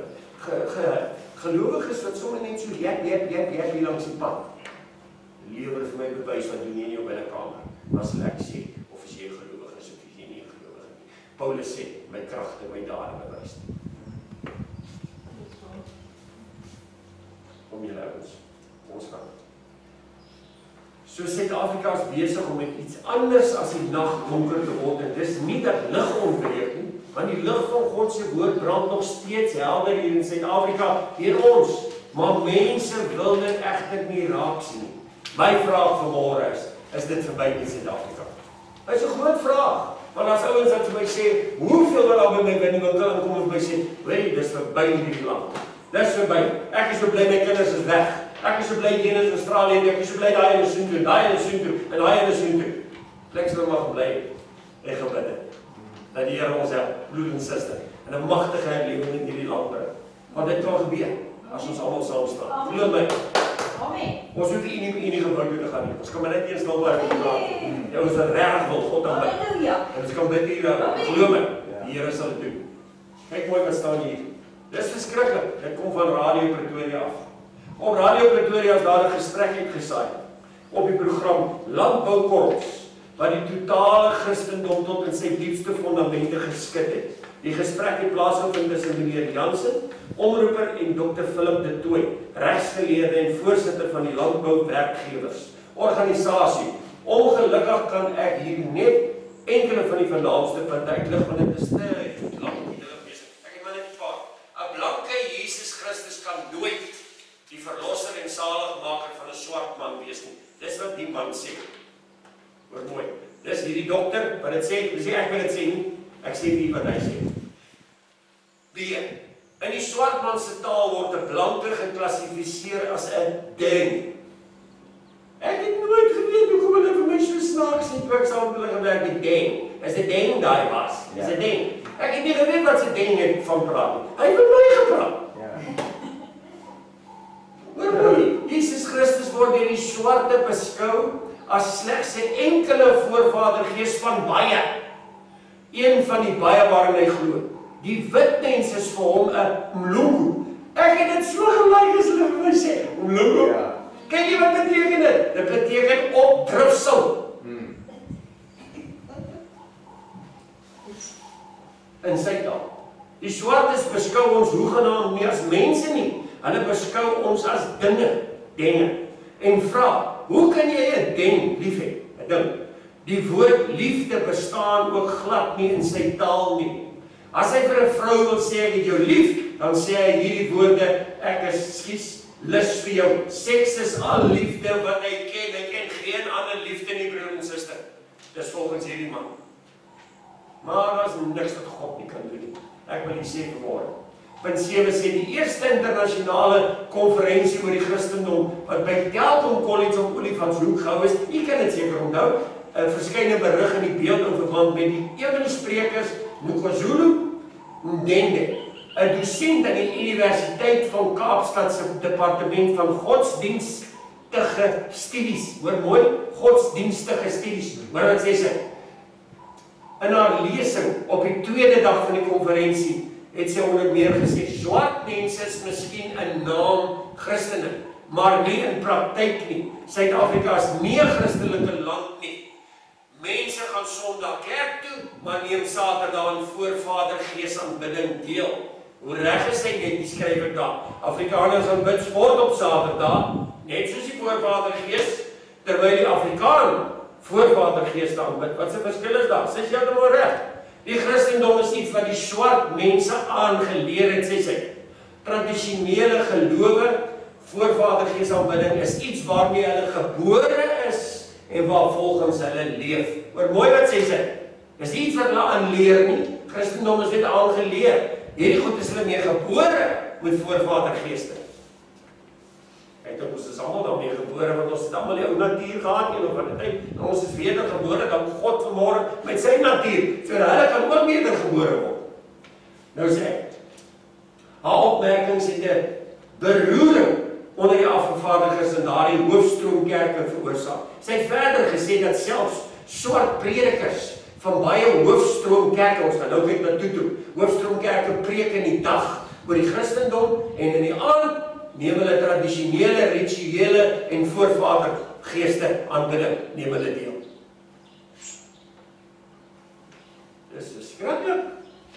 Dis die kerke, die Luteraanse kerk, al hierdie kerke, broer en suster, moenie julle dink hulle is heilig en veilig nie. Nou sê hy, dit pla niemand, en sy sê dit pla, en dit pla niemand nie. Veral nie die kerk nie, want nou gaan ons mos saam vir God en afgod bid, want alles is mos nou een, hulle glo mos nou. Daar's net een God, die moslems en almal aanbid dieselfde God, net soos wat julle Afrikaners of gelowiges in hierdie land dieselfde God as my God, man. Wat 'n leuen. Ndende het haar toespraak afgesluit met hierdie verdoemde uitspraak, hoewel sendelinge probeer het om swart mense te verander, om Christene te wees, het hulle geval. Op nasionale televisie, in die koerante oor ons gepubliseer, almal het dit gelees. En sy is 'n deskundige op die gebied. Onthou dit, So, vandag luister hulle ons net na dokters. Hulle wil nie na my luister of na jou luister nie. As jy nie 'n doktersgraad of 'n professor is nie, dan wil hulle eers vir jou gaan luister nie. Party van hulle hierdie ouens het net 'n visgraad. Tutu het gedurende 'n diens, hoor mooi, dis Tutu. 'n diens in die NG Kerk in Kempton Park, broer en suster. Hoor mooi, sy woorde. In Kempton Park sy standpunt hieroor gehuldig. Met die aanvang van die oggendsdiens het hy gesê, ek het gisteraand saam met my mense, hoor mooi, ons voorvader geeste aanbid. En vanoggend aanbid ek saam met julle Jesus. En wie sal vir my sê, dis verkeerd. Dis die hele kerk het gepak, want Tutu preek daar, daai môre. Maar mooi wat ek vir u sê, en dis die woorde wat hy sê, en dan gaan hy verder. Hy sê die gemeente het hom tjoepstil aangehoor. Niemand het opgestaan nie. Ek dink aan die Duitse vroutjie, toe die moslim wil bid, daar in die kerk oor see, en sy opspring, en sy sê, I proclaim this to be Jesus Christ. Weet jy dit onthou? Ja. Nie een van hierdie mense het eers opgestaan. En het durf waag om iets te sê teen Tutu nie. En dit terwyl hy sê, hy aanbid voorvadergeeste. En vandag aanbid ek julle Jesus, nie my Jesus nie. Julle Jesus. En niemand maak hulle bond op nie. Ek nooit, nou sê hy. En na afloop van die diens, kyk hoe erg is dit? Na afloop van die diens, het hulle opgestaan, die hele kerk, en hom toegesing, laat Heer U seën op hom daal. Wat sou hy gemaak? Sou hy opgestaan? Sou hy iets gesê? Vra hy self graag. Of dalk sê hy net uitgestap en rigting die laat. Hy het dan ons al 'n stroom gegaan vandag. Die dominees breek was hier, ek was in die kerk, ek het al toegesien.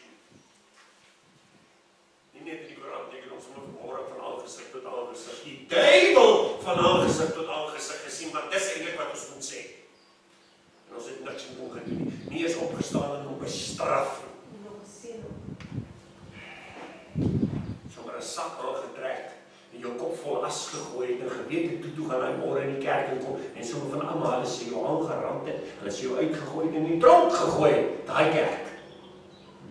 Want hulle dink hulle is heilig en veilig. Kom wonder hulle laat hou seksuele toe nie. Want dis die NG Kerk.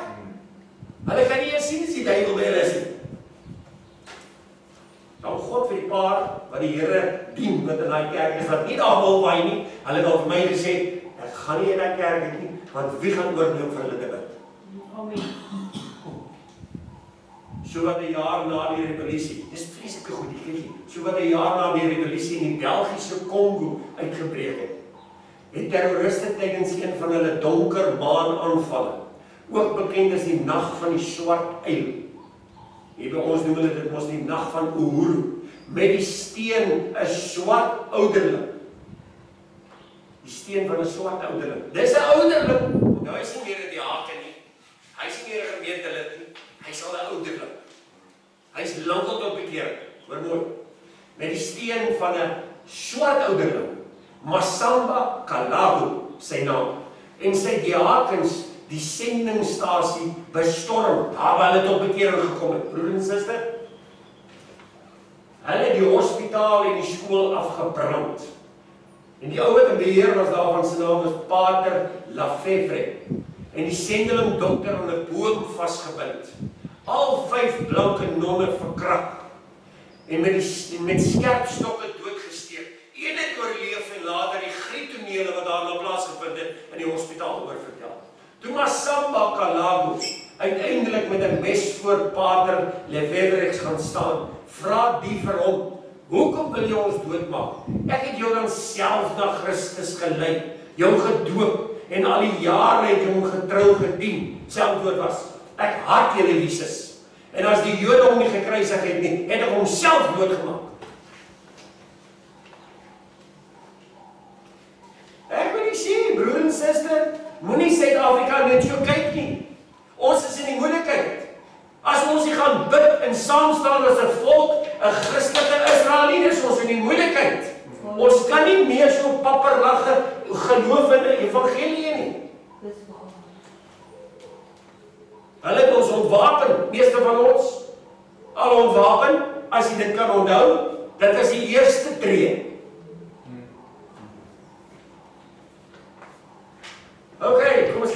verder, na dieselfde oud, is nou 'n hele paar jaar na dit, toe Sambo Kalaku uiteindelik met 'n mes voor hom staan. Okay, het hy hom nou hierna, hy sê na hy dit gesê, het hy hom doodgemaak. Keel afgesny en die dokter keel afgesny. Ons kry hier dieselfde ouderling in Rhodesië in 1976 is die einste Kalaku as 'n leier van 'n terroristiese bende deur die Rhodesiese magte gevang.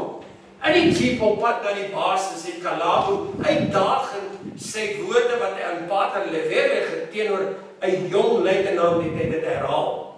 Die jong luitenant het die jeep gestop, sy pistool uitgetrek, teen die kop gesit en hom net daar op die plek doodgeskiet. Ek wil hom bekeerd was. Of hulle wat sy ek gemaak.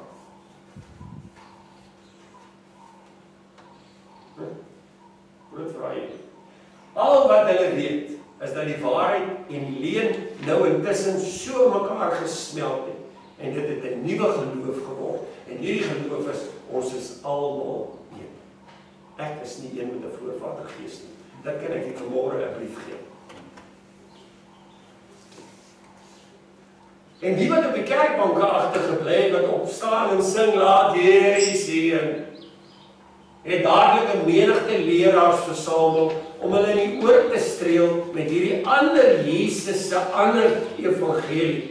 Meegevoer en vergeet die boodskap, weet hulle niks van die 35.000 volksgenote wat doodgemaak is, terwyl hulle wat die voorvadergeeste aanbid, skreeu oor 8 van hulle leiers wat doodgemaak is, terwyl 35.000 van ons doodgemaak is.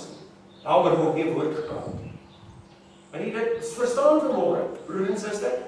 Nou sê, al waarvan hulle seker is die 8, en ek wil ook nie sy woorde gebruik, rassistiese, woefies en al wat hulle ons genoem. Dit kan nie anders met oor Dr. Sankomas, dollose en die druk van bloed, soos wat ons reg deur hierdie week aanskou het. Wat Marina Abramovic en al daai mense gedoen het. Hieronder sit 'n Sankoma by sy dollose, wat hy gegooi het vir iemand om hulle die toekoms te vertel. Daar's net een wat jou en my toekoms vir ons kan vertel, en dis die Vader, deur die Seun Jesus Christus. Niemand anders ken die toekoms nie, broer en suster, net hy, want hy is die toekoms. Nou sê hy, wat 'n gruwel in God se oë is hierdie nie geliefdes. Ek glo in hierdie dag en tyd is daar Elias wat gaan opstaan. Onder ons, wat nou lyk of daar glad nie 'n beweging is nie, is daar ouens wat gaan opstaan. Met hierdie woorde in hulle hande. Hierdie stap, hierdie swaard, hierdie kapmes kan baie dieper. Hy sê hy gaan tot binne in murg en been, en hy suiwer die kwaad uit. Hulle kapmesse kan hulle maar soos op die voorblad dra. Hulle duisende van die goed, maar ek sê vir jou, solank ons, wat die ligdraers is, hierdie swaard het, sal hulle nie naby ons kom nie. Hoor wat ek vir u sê. Ek onthou, was ook by ons in die kerk, ons gaan toen hier aan huis besoek. En ons stap so in die jaar, ek was maar klein, en daar kom 'n hond, maar 'n groot hond. Ons is klaar in die jaar, op pad, my storm, en hy kom met been, ek kan sien, ek met baie been, en ek hou vast met 'n kleintjie agter hom weg, en hierdie hond kom met been, en die ou broer hond, hy nie eens 'n bangaar op sy kop nie. Terwyl hond so naby hom kom van die Bybel, en toe die hond sy bek so op is, toe druk hy die Bybel so in sy bek, hy sê, straf jou in die naam van Jesus, en die hond tjing, en hy hardloop om juist. Halleluja, halleluja. Nou is die krag. Prys die Here. Sien, dis al meer groot geword. Ek weet wat so goed is daar, broer en suster, ek wil nie sê. Amen. Die kerk het dit kan uitvind. Kom ons kyk gou, haas dit is 'n dollose gooi. En dis bene van diere en goed, wat nou jou fortuin of jou toekoms vir jou moet vertel. Hy sies tog, hoe dom is hulle net. Okay, nou sê, die tweede foto, haas is Sankoma, sy word ingesweer, sê het nou net, ekskuus om het so te sê, ons moet dit weet, bokbloed gedrink, die blok is nou net geoffer. Sy moet dit drink, anders kan sy nie Sankoma wees nie. Weet jy hoekom? Want hy sê, die lewe of die siel is in die bloed, ons het dit behandel. Levitikus 17, kan jy dit onthou? Dis hoekom hulle die bloed drink, hulle drink hy ding se siel. En die Here sê so mooi in sy skrif, hy sê daar gaan 'n dag kom, want daar 'n skeiding gaan kom tussen die skape en die bokke. Hier sit 'n bok. Kyk die volgende foto. Daar's 'n klein doop, besprinkeling. Hulle sê hulle doen dit al die eeue. Was hulle voor die ingekerk? Of hulle ek so sê, was die hoender eerste en die eier tweede, of was die eier eerste en die hoender tweede?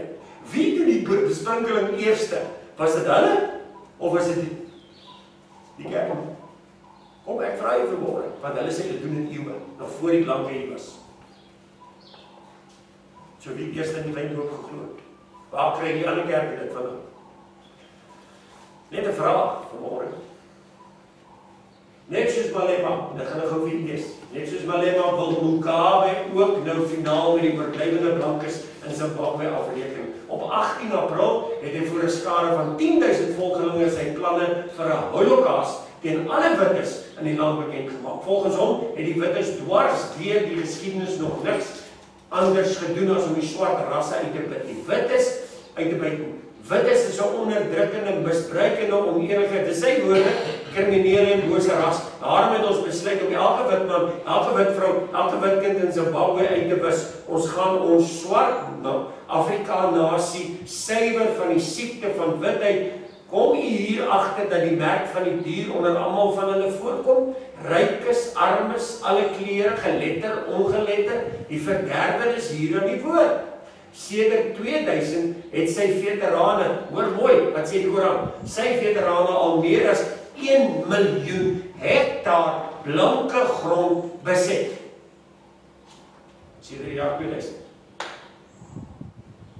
En tog, al waarmee hy vandag kan spog, met al die grond, en al die goed wat hulle kon gegroei het, en hulle kon uitgevoer het, en hulle kon baie ryk geword het, hoor mooi, al waarmee hy vandag kan spog, is dat hy president is van die armste land in die wêreld.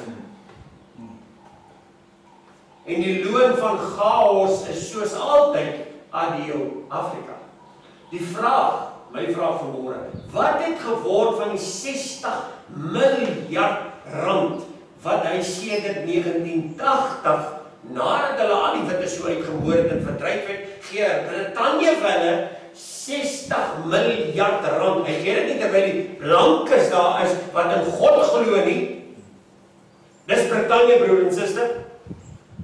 Ek gaan nou nog iets anders sien van Brittanje en Malema. 1980 die Britse regering en die Britse regering koningshuis ontvang. In 2016, nou daar sy Augustus die jaar wat verby is. 2016 is nog 'n verdere 127 miljoen aan hom geskenk. Is dit nie al hoekom hy daartoe in staat is om Malema se EFF van vragtewapens, Pangas, AK-47's te voorsien nie? Malema het enkele maande gelede nog openlik in die media gespog met sy groot wapenmagasyn. Ons store in Johannesburg is propvol Pangas en gewere op TV. Dis ons land, broer en suster, en ons weet niks. Kyk mooi wat sê. Hy sê dit was ook nie die eerste keer dat die EFF die grond in Bronkhorstspruit omgewing probeer beset het nie. Hulle wou dit al in 2014 in November doen. Hulle wou dit nou weer doen. Maar toe is hulle deur die metropolisie met rubberkoels uit mekaar gejaag. Malema daardie dag woedend, skuim om die mond gesweer. Hy sal terugkom en daarna landswyd op elke stukkie grond van 'n blanke boer beslag neem. En terwyl ons intussen rustig na ons sepies, rugby, cricket en tennis op TV kyk, neem die plaasmoorde by die dag toe. Raak dit al meer gewelddadig, loop daar net meer bloed, sedert die begin van April, alles gebeur in April, was daar tot nou toe reeds 26 plaasaanvalle net in Noord-Natal. Wat van die res van die land? Dis 'n massa slagting aan die gang en is onder ons, broer en suster. Punt 11. Hierdie is wat 'n polisie-informant sê.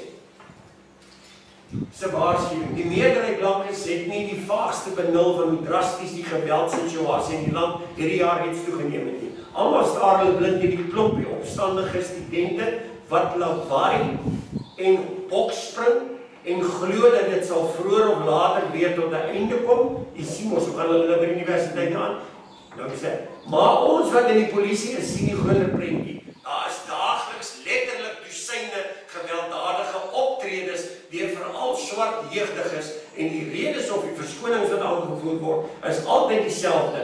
Swak dienslewering, 'n tekort aan behoorlike behuising, geen water, geen kragtoevoer of een of ander ongewenste burgemeester of raadslid waarvan hulle ontslae word. Tot dusver is daar net in KwaZulu-Natal reeds 38 ANC leiers vermoor. Hierdie is net 'n dekmond. Al hierdie optogte en raids, dis nie 'n dekmond op broer en suster. Die tafel is gedek, dis oefenlopies. Nou sê ek, wie is bewus daarvan dat die EFF selgroepe al 'n geruime tyd dwars oor die land in die geheim vergader om planne te smee vir 'n gesamentlike optrede? Dink jy die voorvadergeeste sal nou in die kerk hou nie? Dink jy dis net ons wat selgroepe hou? Hulle eie selfgroepe, maar hulle bespreek definitief iets anders te daar. Ons het een gehad wat vir ons gewerk het in Pretoria. Dan sê hy vir ons vertel, sy was baie slimmetjie. Sy het vir ons vertel in die môre op die treine, op pad werk toe, dan hulle kompartemente wat hulle opdeel. Dan sit al die rooies daar, hierdie sit daar, hier sit daar. Jy kan alles gaan luister en by elke groep inskakel by wie jy wil inskakel. Dis soos die evangelie wat verkondig word op die trein. Maar dit is al die beplanning wat hulle gaan doen rondom die land en hoe hulle hom in besit gaan neem en wat hulle gaan doen. Dis die selfgroepe. Niemand weet dit eers nie. Lig en duisternis wil ek sê kan nooit saam woon. Ten slotte het sy hierdie troostwoord gegee. As die dinge nie nou gebeur nie, moet ons dankbaar wees omdat Vader ons nog genadig is.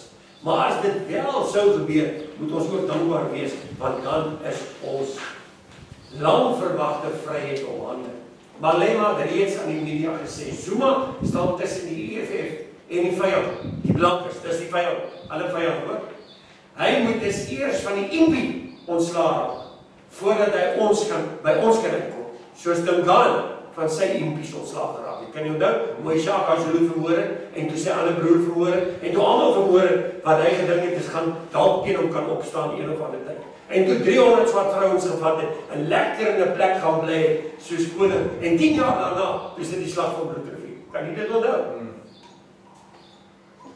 Hierdie ou verband 18 minute asseblief gaan lees. Dit is verskriklik. Kom ons lees net die rooi. Dan moet ons ook nie vergeet by die duisende soldate. Hoor mooi. Ja, ek moet dit vir julle lees. Kyk maar, kom ek lees dit gou. Hier by ons is 3 groepe betrokke. Die Wites, Zuma en Malema. Dis die 3 groepe. Laasgenoemde 2 bulle sal een of ander tyd aan mekaar spring, glo ek.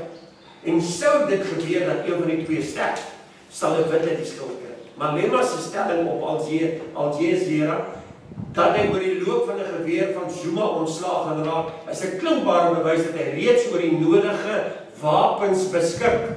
Wapens wat oor 'n lang tydperk vanuit Zimbabwe hierheen gebring is. Dan moet ons ook nie vergeet van die duisende soldate, rooi berette. Onthou jy in Zimbabwe? Hulle het almal rooi berette. Waar dink jy kry hy sy berette vandaan? Waar kry hy sy idee vandaan? Waar kry hy sy verbintenis vandaan? Dis die ander mag wat daar is wat wag vir hom. Zimbabwe wat gereed sit om hom te kom help, hy het nie vir nie dieselfde rooi vir sy party gekies nie.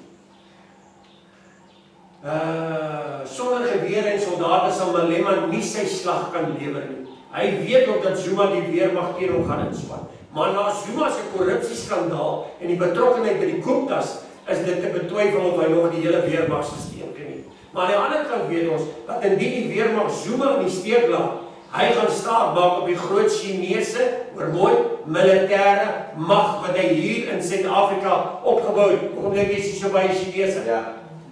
Wat hy opgebou het hier. Skeepsvragte wapens is onder ons oor reeds vanuit China na Suid-Afrika gebring. Kan jy onthou, die boot wat hulle daar in Durban gekry het, wat nie kon, toe hulle agterkom, is vol wapens en allerhande goed, toe stuur hom Zimbabwe toe. Maar hy was van plan nie goed af te lei in Durban se hawe. Hierdie ouens het GPS's vandag. Hulle verdwaal nie. Hy weet waar moet dit aflei. Hoor jy vandag wat ek hier sê? Broer en suster, op Oudtshoorn is Chinese. Hoor mooi, dis net hier by ons agterdeur. Op Oudtshoorn is Chinese al 'n geruime tyd besig om swart leerlingvleeniers op te lei. Ek dink Hertzog het daai tyd met daai bommers, daai bommers Soweto gejaag, en daai dan hardloop, dit soos mure, dat hulle so laag bly vliegtuig oorkom, om hulle die skrik op die lyf te jaag. Jy dink, jy sal sien, jaag hulle hier oor ons. Met baie vinnig. En Zimbabwe, hoor mooi, dis die Koran van Zimbabwe, sê, dat die ANC, jeugdleier Julius Malema, op sy onlangse besoek aan die land gesê het, dat die ANC beplan om plaasbesettings volgens Zimbabwe-styl uit te voer. Met sy laaste besoek aan Engeland het Malema juis die versekering gekry dat indien nodig Britse troepe hom daarmee sal kom help, net soos wat hulle Mugabe gehelp het en nou nog help. Maar kyk hierdie stukkie, want uiteindelik gaan dit oor die 50 triljoen rand se minerale rykdomme van Suid-Afrika. Dis belangrik, dis wat agter is. Roger Thiel, jy ken hom seker. Hy is so evangelis wat so gepreek het, maar ons hy het in Durban gepreek, en toe na hy daar in Durban gepreek het, en hierdie profetiese woord vir Suid-Afrika gegee, die volgende môre, was daar 4 geheime agente voor sy deur, die sê hulle, luister, pak jou goedjies, en kry jou ry terug Amerika toe. Want hy moes nog by 4 groot wolke gaan preek het, hierdie profetiese woord. Hoor wat sê? Die Amerikaanse prediker Roger Thiel het in Durban voor 'n groot gehoor die volgende waarskuwing aan blanke Suid-Afrikaners gerig. Maak julle maar daarvoor gereed. Geweld sal in hierdie land uitbreek. Dit sal begin in April, weer April. Hoor mooi.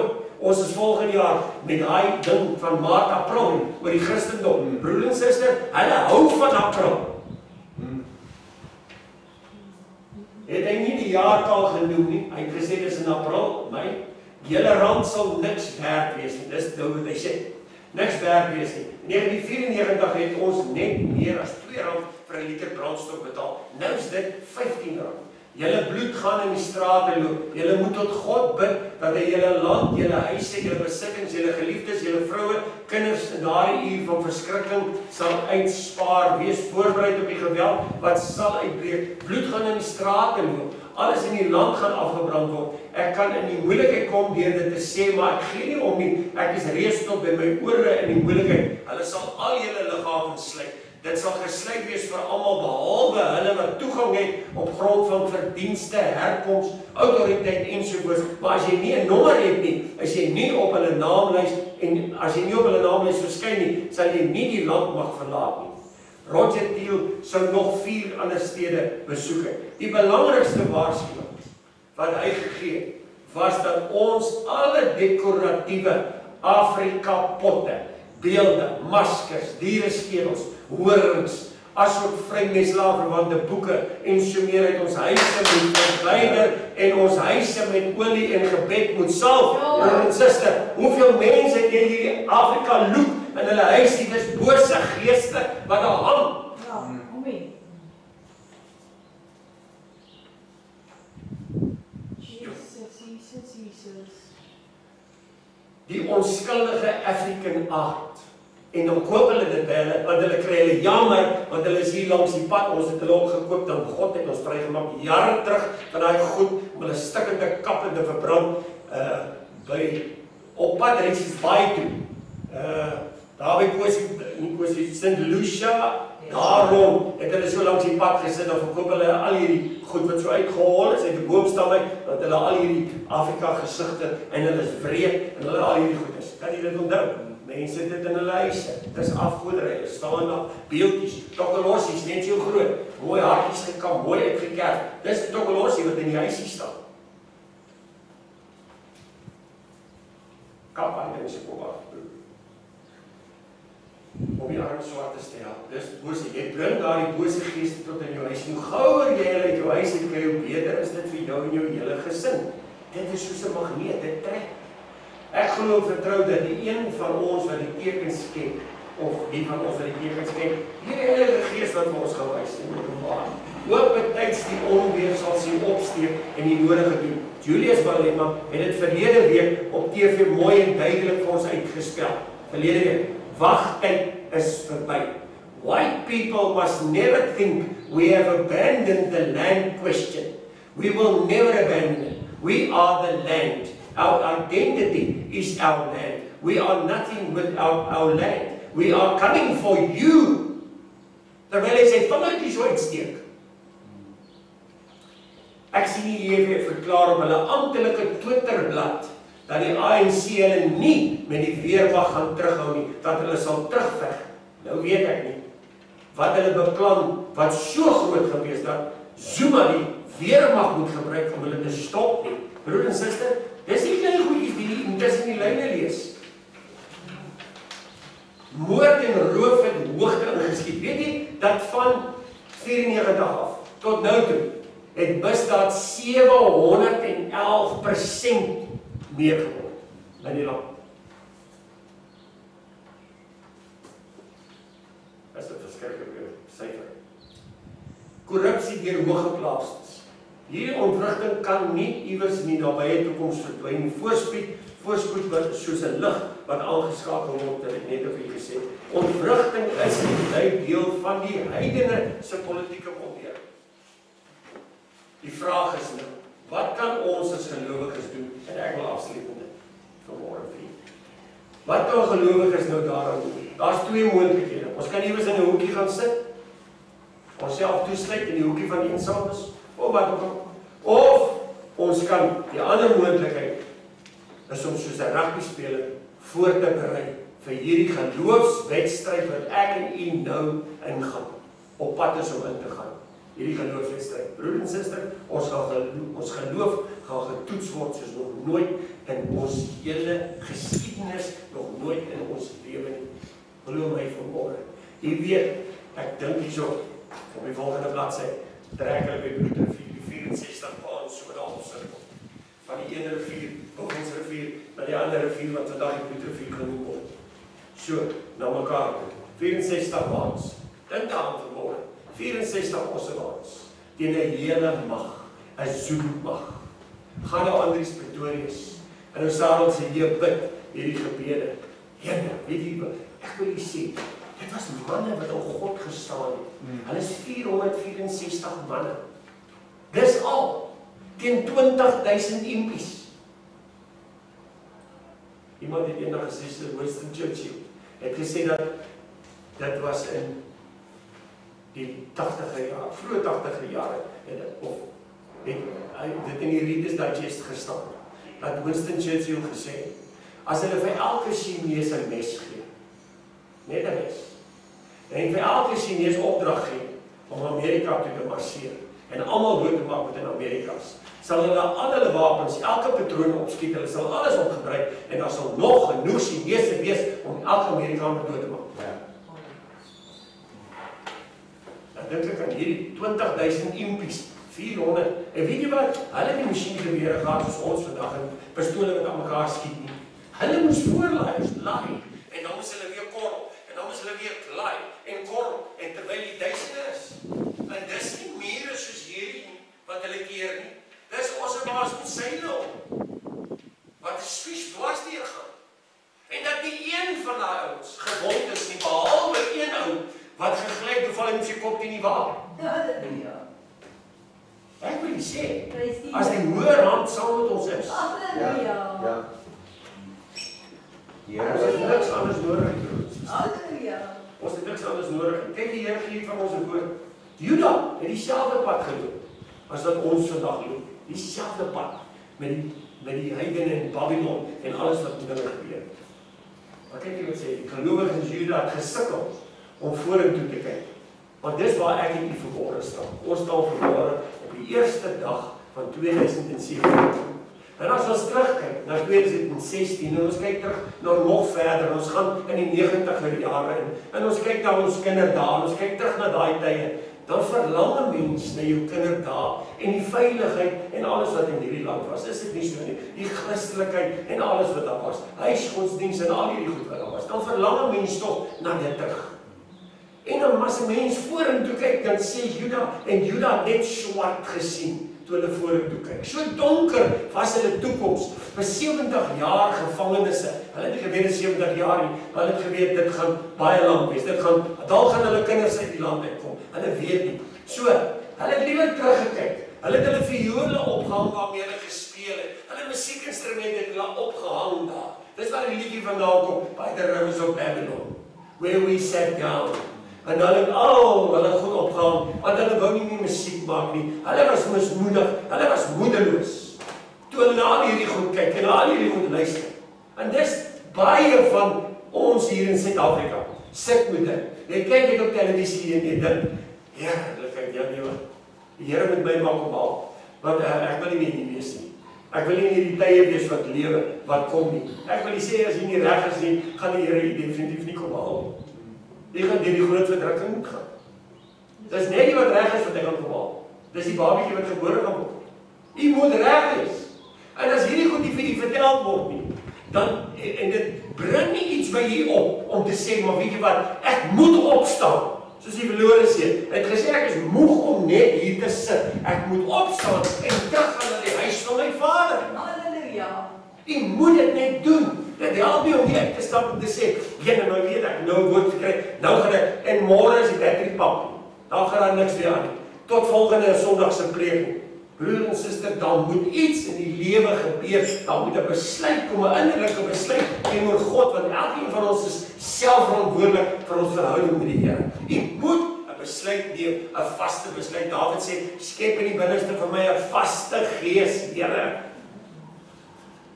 Dat ek nie soos 'n blaar is wat rondwaai van die een windleering na 'n ander windleering nie, maar dat ek die waarheid kan sien en kan weet, dis die pad wat ek sal moet loop, nie net vir myself nie, vir my vrou, vir my man, vir my kinders, vir my kleinkinders. Ek moet 'n besluit neem. Ek kan nie meer soos die wêreld lewe nie. Ek kan nie meer deel hê aan die wêreld nie. Ons moes hierdie wêreld vanmôre uitvat en daar staan die wêreld daar buite op die tafel, broer en suster.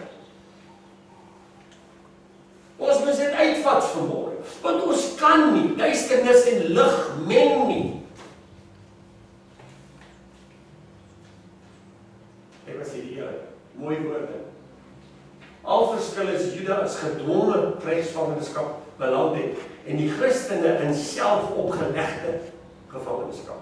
Ek en u is in gevangenskap geland wat ons oor onsself gebring het, omdat ons lui was as Christene, nie genoeg gebid het, nie genoeg gevas het nie, want as hierdie goed, as ons gebid en gevas het, sou ons hierdie goed deurgetrap het, en hulle sou nooit op hierdie manier die land kon kry soos hulle nou gekry. Ons sou nog beheer.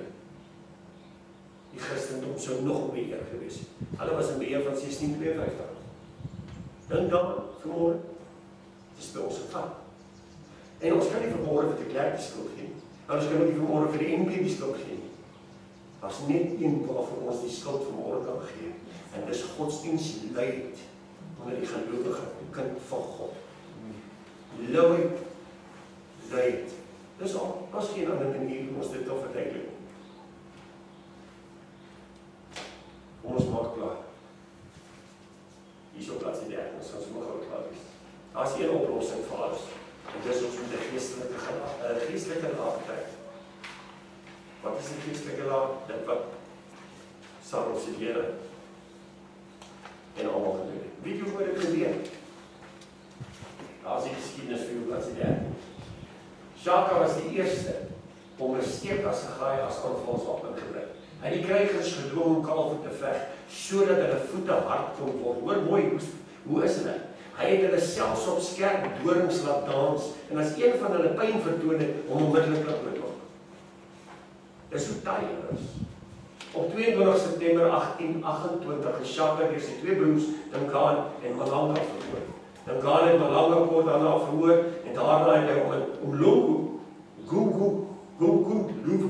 met 300 vroue, in 'n leilike lewe gevestig. 10 jaar later, 6 Februarie 1838, het hy Pieter Tief en sy manskappe, wat met hom 'n grondkontrak wou sluit, koelbloedig vermoor. Kort daarna het hulle die Bloukransmoord, as jy dit kan onthou, van die plaasgevind waar talle vrouens en kinders wreedaardig verkrag en vermoor is. Hierdie goed het alles, hulle sê, daar was geen rede vir die boere om teen die Zulus te veg nie. Hierdie goed was alles die aanloop wat by Andries Pretorius gekom het en gesê, nou tot hier en nie verder nie. Kyk mooi wat gebeur. Ek wil die goed gou hierso sê, wat jy nog nooit in die lewe geweet het nie. Met hierdie wreedhede as agtergrond het Andries Pretorius sy wenkommando saamgestel teen Dinkaan op te tree op Sondag 9 September. Van daardie jaar het oud Sarels Lee, geestelike leier van die groep, die erediens vanaf 'n kanonwa gelei en 'n plegtige gelofte voorgestel.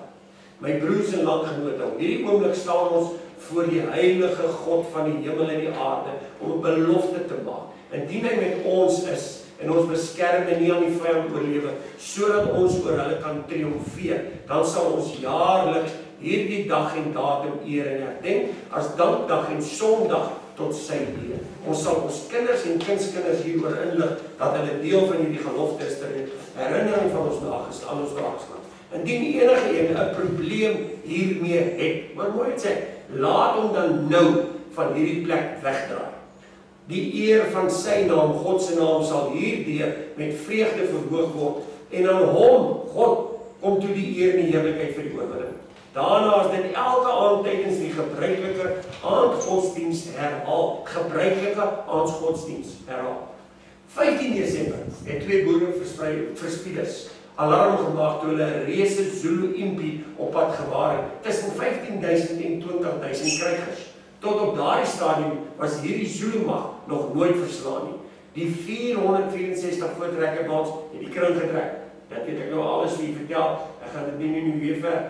Maar wat belangrik is, hulle het aan hierdie waans wat so half sirkel na die tweede vrede toe getrek is, het hulle die sweepstokke gevat en by die waans gesit en hulle het lanterns aan al die sweepstokke gehang. Nou wil ek vir sê, die hele week reën dit. Dit het gereën, verskriklik gereën. Vir dae aan mekaar. Dis nie soos nou nie. Dit het vir dae aan mekaar gereën. Dat hulle daai aand gebid, die Saterdag voor die oggend se slaap, het hulle gebid en die Here gevra, as dit die Here se wil is, dat die Here dit nie sal laat reën môre nie. Want weet jy wat, hulle het moet beskryf. Geveg tussen waans, daar was nie beskerming nie. As daai goed nat gereën het, het dit nie geskied nie. En daai môre, tot vandag toe is nie geskiedenisboeke opgeskryf. Toe hulle die son deurkom daai môre deur die mis, toe is dit 'n helder sonskyn dag. En hulle het die hele dag geveg. Die hele dag geveg.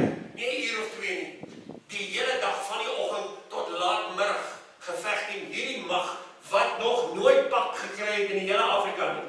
Hulle was die bekendste en hulle was die wreedste en niemand kon hulle nog verslaan nie. Deur hierdie 464 boere wat gebid het na God. Nou kyk mooi. Dit was pikdonker, maanlose nag. Laag, die mis het laag oorgaan. Ek wil net gou laat ek net vir die Zulu mag het nader gekom tot 40 meter. 40 meter is nie ver nie. Daar hulle gaan sit. Dit was dik mis. En môre toe die mis opklaar en hulle kan mekaar net sien, toe storm hulle die waans. Yes. Weet jy, dit moet 'n vreeslike gesig wees. Ek het al gesien op TV, ooralste. As die massa so aankom, daar's nie 'n manier wat jy enige iets teen hulle kan doen nie. Niks nie. Jy kan skiet. Jou wapen is leeg, gooi hom weg. Jy kan hardloop, laat jou. Daar's nie 'n manier nie. Hier's hierdie 464 ouens, boere. Hulle vertrou net op God. Hulle het hulle self hier vasgekeer. Hulle gaan daar veg tot die dood toe. Dis ons voorouers. Dis mense wat God gedien het, broer en suster. Nie soos baie van ons vandag. Kyk hier, gaan nie so 'n bietjie verder. Toe die Miskombergs wegtrek op 16 Desember, het hulle aangeval en die geveg het losgekry. Na 'n bloedige geveg wat die hele dag geduur het, het die magtige Zulu leer vir die eerste keer in hulle geskiedenis op die vlug geslaan. Dis die bekende sy van die geskiedenis wat ons almal ken. Maar wat ons nie ken, is dit wat ek nou vir julle gaan sê. Daar is egter ook 'n ander sy wat ons maar net in verwondering na die almagtige God kan laat opkyk. Want dit kan nie anders as die hemelse ingryping verklaar word nie. Het word vertel dat dit die week voor 16 Desember gereën het. As dit daai Sondag gereën het, die kry. Sondag 16 Desember was 'n helder sonskyndag. Was dit toevallig? Verseker nie. God het dit so beskryf. Baie jare gelede is daar 'n baie insiggewende studie gemaak van die dinge wat agter die skerms by die slag van Bloedrivier gebeur het. Daar is onderhoude gevoer met Zulus wie se voorouers die slag oorleef het. Volgens hulle wou die ou manne nie die aanval loods nie, omdat hulle aangevoel het dat dit 'n baie groot fout sou wees. Vermoed is die ou impos. Van die ou ringkoppe het onttrek en op 'n koppie gaan sit. Hulle wou nie deel hê aan dit nie. Maar die jonges het gesê, nee, ons gaan veg teen hierdie. Toe die geveg uitbreek, het 'n koel tussen hulle, hierdie ou manne, in die as geland. Hulle het dit as 'n teken van bo beskou, en die teken dat hulle reg was om nie aan die geveg deel te neem. Hulle het ook erken dat die gloed van die nag om die laar, wat in die laar gehang het, die lampies, wat met die spookagtige sang van die voortrekkers, wat hulle psalms gesing, die Zulu mag ontseën het. Die ergste was egter, dat dit wat ou Zulu in 1947 tydens sy radio-onderhoud vertel het, sy oupa het hom vertel dat die boere leenaars was. Daar was nie net 464 manskappe in die veglaar nie, maar sommer baie meer. Hulle het met hulle eie oë gesien, hoe daar 'n horde van reuse soldate in wit klere rondom die laar was, wat die Zulus verhoed het om die laar binne te kom. Dis opgeskryf in die geskiedenisboeke, broer en suster. Hulle wou weet wie hierdie mense was. 16 Desember het eintlik 'n baie dieper betekenis. Dis nie net 'n veldslag wat God se hulp met God se hulp gewen is nie. Voor hierdie slag was daar ten spyte van Britse, Amerikaanse sendelinge wat sedert 1820 onder die Zulus begin werk het, geen rekord van enige Zulu bekeerling tot Christendom nie. As gevolg van die Zulus se ontsettende vrees vir voorvadergeeste, toordokters, konings, was die arbeid van die buitelandse sendelinge vrugteloos. Gevolglik was 16 Desember ook die begin van die geestelike bevryding van die Zulus. Baie van hulle wat uit vrees vir die koning weggekry het nou na vore gekom, waarna vrugbare geestelike werk met hulle begin het. Daar is later ook 'n sendingstasie en 'n kerk binne sig van die plek waar Piet Retief vermoor is, opgerig. Wonderlik hoe God werk. Die saad wat in die grond, hy sê, as die koringkorrel nie sterf nie, dan kan daar nie 'n oes wees nie. Daar waar hulle gesterf het, kyk nie die oes wat hier kom. Hy sê, sendingstasie, kerk binne sig waar Piet Retief en sy manne vermoor is gebou. Later is daar 'n skool vir blindes en 'n opleidingskollege vir evangeliste opgerig, waarna die evangelie soos 'n veldbrand onder die Zulus versprei het. Gevolglik was 16 Desember nie net vir die voortrekkers 'n keerpunt in hulle geskiedenis nie, maar ook vir die Zulus. Wonderlik, né? Vir baie wat die ewige verderf sou beerwe, was 16 Desember 1838 die begin van 'n nuwe lewe in Christus. Is dit nie wonderlik nie? As ons mooi oplet na hierdie datum, en ons het hierdie reeks gekyk na die simbole. Onthou jy, ons sal volgende week as die Here se wil daar wees, na Christus se nommer 8, geen begin, geen einde, na God se nommer, die Heilige Gees se nommer, en al die simboliek. En as ons dit vergelyk, is dit suurstof wat ons mee vergelyk, en al hierdie, dis wonderlik, jy moet dit nie mis nie. Asseblief, ek vra jy mooi, jy gaan die Here baie beter verstaan, as jy daai goed verstaan. Maar kyk jy net hierdie nommer, dis die datum, 16 Desember, dis 2 8s, ek begraag getel. 1838, nog 2 8s. Kyk wat staan tussen die 2 8s. Nommer 1 is God, 3 is die drie enige God. Dis die dag wat hulle verslaan is, by Bloedrivier. Dit is wonderlik om hierdie goed te besef. As die volgende week die simbole gaan hoor, dan gaan jy sê, ja, nou verstaan ek wat die man eintlik wou gesê. Prys die Here. Ons is klaar, man. Prys die Here. Ons lees net die laaste stuk. Daar was 'n kerkman wat baie gevaste gebid het. En in 1948 het hy profesie uitgegee.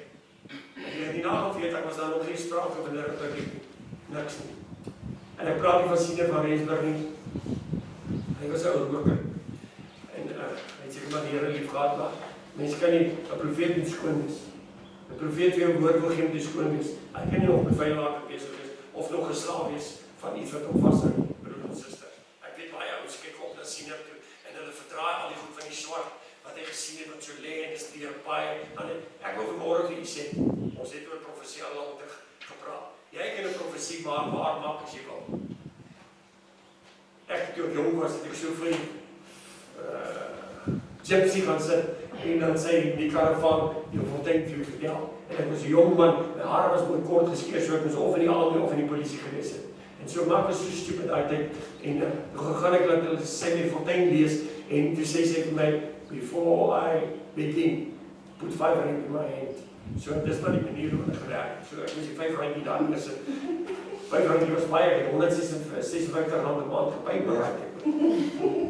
So, terwyl ek nou daar gesê het, ja, sy noem my Fontein, my gesê, ek gaan 'n vrou hê, ek gaan 2 seuns hê, 2 dogters hê, ek gaan al hierdie goeders sê, sy het my vertel. Nou ja. En toe sê sy vir my, hy werk vir die staat. Nou ek was so dom, ek het ook lees, en weet sê, ek werk vir die staat. Want ons is allemaal daar, die of in die army of in die polisie. Toe sê sy, you are in the army. Sê ek, no. Sy sê, oh ja, in the police. In the police. Sê ek, yes, in the police. Staan so. Vandag is ek terugdink en daai goed dink ek, ja, kyk, jy weet, ek was ook met hierdie goed in mekaar. Daai goed het ek alles teenoor die Here bely. Want is alles deure wat oop is. Vir u en vir my, kopieer lees, al daai goed is, jy moet dit bely. Dis alles moet voor Vader Geeste te doen, broer en suster. Jy moet hierdie goed uit die lewe kry. As die kinders met die mekaar is, en dan wil hulle nie los, moet jy begin bid, en vaste bid vir hulle, dat hulle loskom. Nou hierdie ook nie. Na 'n lang vaste, ek dink die 40 dae vaste in gebede, toe kom hy uit en hy profeteer. En hy sê, dat die Here vir hom gewys het. Kyk, daar was niks van hierdie goed wat ons vandag het. 1948. Dat is swart dan die hele Suid-Afrika so gaan toemaak. En daai tyd het die blankes geregeer. So gaan toemaak. Hy sien voordat die hele Afrika toe is met die swart. Daar is nou nog net 'n klein skreefie oop. Gaan God hulle red. Die gelowiges. Of dit die wegraping is wat ek gesien het, ek weet nie. Maar daar is 'n rede. Dit het hy gesê, nog voor daar. Mense was geregeer. Nog voor daar misdaad in hierdie, op hierdie aarde, of in hierdie land was, soos wat daar vandag was. Ek wil nie sê, en dit was 'n man van God, was nie 'n roker en 'n drinker nie. Hy het 40 dae vir die Here gewas. Hy was net so maar, hy was die stigter van die Lede Christuskerk. Jou, sy suster was dan die vryser van die blou rokkies, wat in die Kaap is, as jy hulle kan onthou, met al die blou rokkies trek, dis die blou rokkies daai, so uniforms, ja, hy het afgestik van haar, hy het dit geprofiteer, daai jaar, en hy het nie geweet wat vandag, hy is al 76 dood, hy het nie geweet hoe gaan dit vandag lyk, en gesê, dis wat in Suid-Afrika gebeur, hy het verder geprofiteer, en hy het gesê, dat die bloed gaan vloei tot by Kempton Park in die strate, en het gaan van die noorde afkom. Die skrif is aan die nie vir Suid-Afrika. As ons hierdie Bybel vat, en ons lees Openbaring, dan sien ons al hierdie goed gebeur. Want as dit nie gebeur nie, is hierdie woord van God nie die waarheid nie. Daar kom laaste dae, daar kom verdrukking, daar kom hierdie goed. En ek wil sê, ons is baie nader aan hierdie verdrukkings wat ons ooit in ons wildste drome kan droom. Ons het daar baie goed wat ek nie gelees het nie. Hier is alles koerant en nipselings, alles TV goed. Maar daar is een vermoorde, waarop die voortrekkers staat gemaak het. Maak jy saak hoe groot die oorwinning was, wat gekom het daar toe. En dit was God. En ek wil sê, dis waar ek en die vermoorde ons op vandaan kry. Want hy sê vir ons, die man is dan die skrif wat vermoorde gelees het, hoor het sê, hy sê, elkeen met hierdie dinge doen, afgestorwe geeste, is vir die Here gruwel. En om hierdie gruwels ontwil, want wat sê die Here, sy profetiese woord vir een vir my, om hierdie gruwels ontwil, verdryf die Here jou God hulle voor jou uit, omdat hulle daaraan deel het. Almal wat daaraan deel het, dis ons erfenis. Dis jou en my erfenis vermoorde. As ons 'n gelowige is en in Christus Jesus is, dan word hierdie goed voor ons uitgedrywe, sê die Here self in sy woord. Hy sê van hierdie nasies wat jy uit hulle besitting verdrywe, luister na Golaas paar sê, maar wat jou aangaan, die Here jou God het jou nie so iets toegelaat. So die Here sê, hy sal hulle verdryf. Hy sal tot ons hulp kom, tot ons redding kom. Ja. As ek en jy verragtig gaan ons staan. Nie half nie, maar verragtig gaan ons staan. Verragtige oorgawe maak. Nie half nie, maar dat hy alles, bo alles, in alles, om alles vir ons sal wees.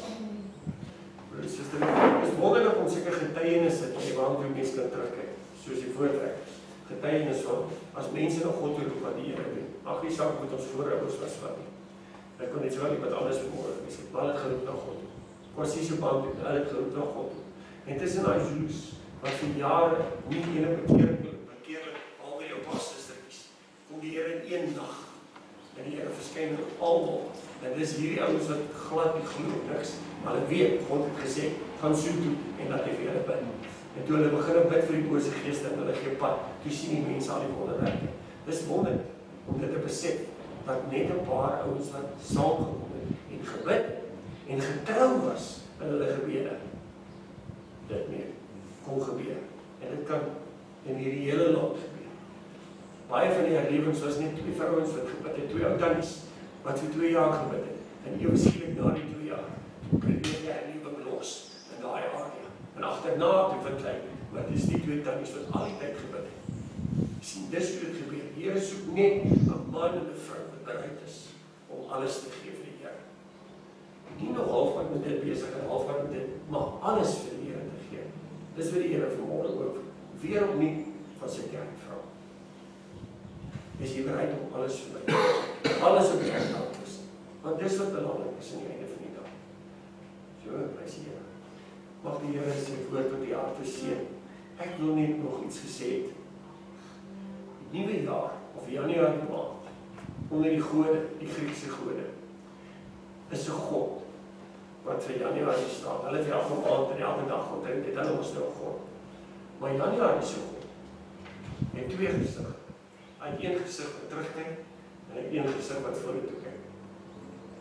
Soos ons net nou geluister het. Ons kyk terug in die goeie tye, waar ons kom ons kinders, en lekker. Maar weet jy wat, daar is goeie tye voor, want die Here sê, hy weet wat hy vir sy volk het. Ja. Mooi, goeie dinge. Hy weet wat hy vir ons beplan het. So, ons het nie nodig om te bly terugkyk, te verlang nie. Maar ons het die toekoms van die beloofde land, met Christus Jesus is die koning daarvan. Waarna toe ek en u vanmôre kan kyk, as ons toekoms. En ons kyk verby al hierdie goed, wat besig is om te gebeur. Want onthou, ons is in hierdie wêreld, maar ons is nie deel van die wêreld nie. Ons is deel van 'n nuwe koninkryk, God se koninkryk. So, en ons het nie 'n gees van vreesagtigheid nie. Ons het nie 'n banghart op ons koppe nie, verborge nie. Verstaan, want ons is nie bang nie. Die Here is ons sterkte, hy is ons voorhoede en hy is ons agterhoede, sê Israel. En hy sê vir Israel hierdie woord, hy sê, al kom jou vyand op 1 weg na jou toe aan, sal hulle op 7 weer wegvlug van jou af. Dis die 7 geeste van God, wat ek en u by ons het, vermoorde. So, ons vrees nie vir dit nie, maar ons is ook nie stupid nie. En ons kan sien wat aangaan, en ons moet ander mense waarsku, en vir hulle sê, hoorie wat dit is op pad. Ons sal moet nader aan die Here kom, want dis die oproep wat die Here doen. In hierdie laaste dae om sy mense nader om te trek, sodat hy hulle kan gebruik. Onthou, ons is die soldate van die kruis. Ons moet veg, hier. Kom ons by geloof, die Vader in die hemel. Ek dank U vir die Heilige Gees, en ek dank U vir die woord van die Heilige Gees, wat spreek hier in ons midde, met ons gepraat, diep verborgen, diep in ons binneste wese, Here, ons dinge gewys het en geopenbaar het. Ons weet wat op pad is, ons weet wat gaan gebeur. Ons is die kinders. Here, help ons om getrou te gaan opstaan op hierdie tyd, en te kan bid vir hierdie land, vir hierdie wêreld, so ver as U wil hê ons moet bid, Here. Te gaan roep vir die genade, dat die genade sal uitgiet oor Suid-Afrika. Here, dat ons is hierdie lig, hierdie voorvadergeeste, donker lig, sal verdryf. Want U het ons die mag gegee oor hulle, Here. U het vir die disippels gesê, om julle gee die mag in die hemel, op die aarde. Vader, om bose geeste uit te dryf. En dit is wat ons het vanmôre. Ons is nie eers meer Ou Testamentse Israel nie. Here, ons het vanmôre 'n tempel van die Heilige Gees geword, 'n geestelike Israel, waar U nou binne-in woon. En Here, deur in en deur ons, verdryf U die bose geeste. Ons hoef maar net die woord te spreek. Dis by gebed vanmôre, Vader, dat dit lig vir ons sal bring. In ons gebede, dat ons vir ander dinge sal bid, nou ook, wat ons van tevore nie eers van geweet het nie, maar dat ons ook daarvoor sal bid. En Vader, ek dank U vir hierdie woord, wat vanmôre die lanterns is wat ons voor ons huise hang, vir die bose geeste om te sien. Want die woord is 'n lig vir ons voet, 'n lamp vir ons voet en 'n lig vir ons pad. Laat ons hierdie lig sal uithang rondom ons huise, waar ons ook al beweeg, dat dit ons lig sal wees. En ons dank U daarvoor in Jesus naam. Amen. Prys die Here. En dan nog 'n liedjie. Here, om U as God te loof. Ag, ons sing ons hier ook 2 keer. Kan ons luister van julle aan.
Spirit of the living God, fall afresh on me.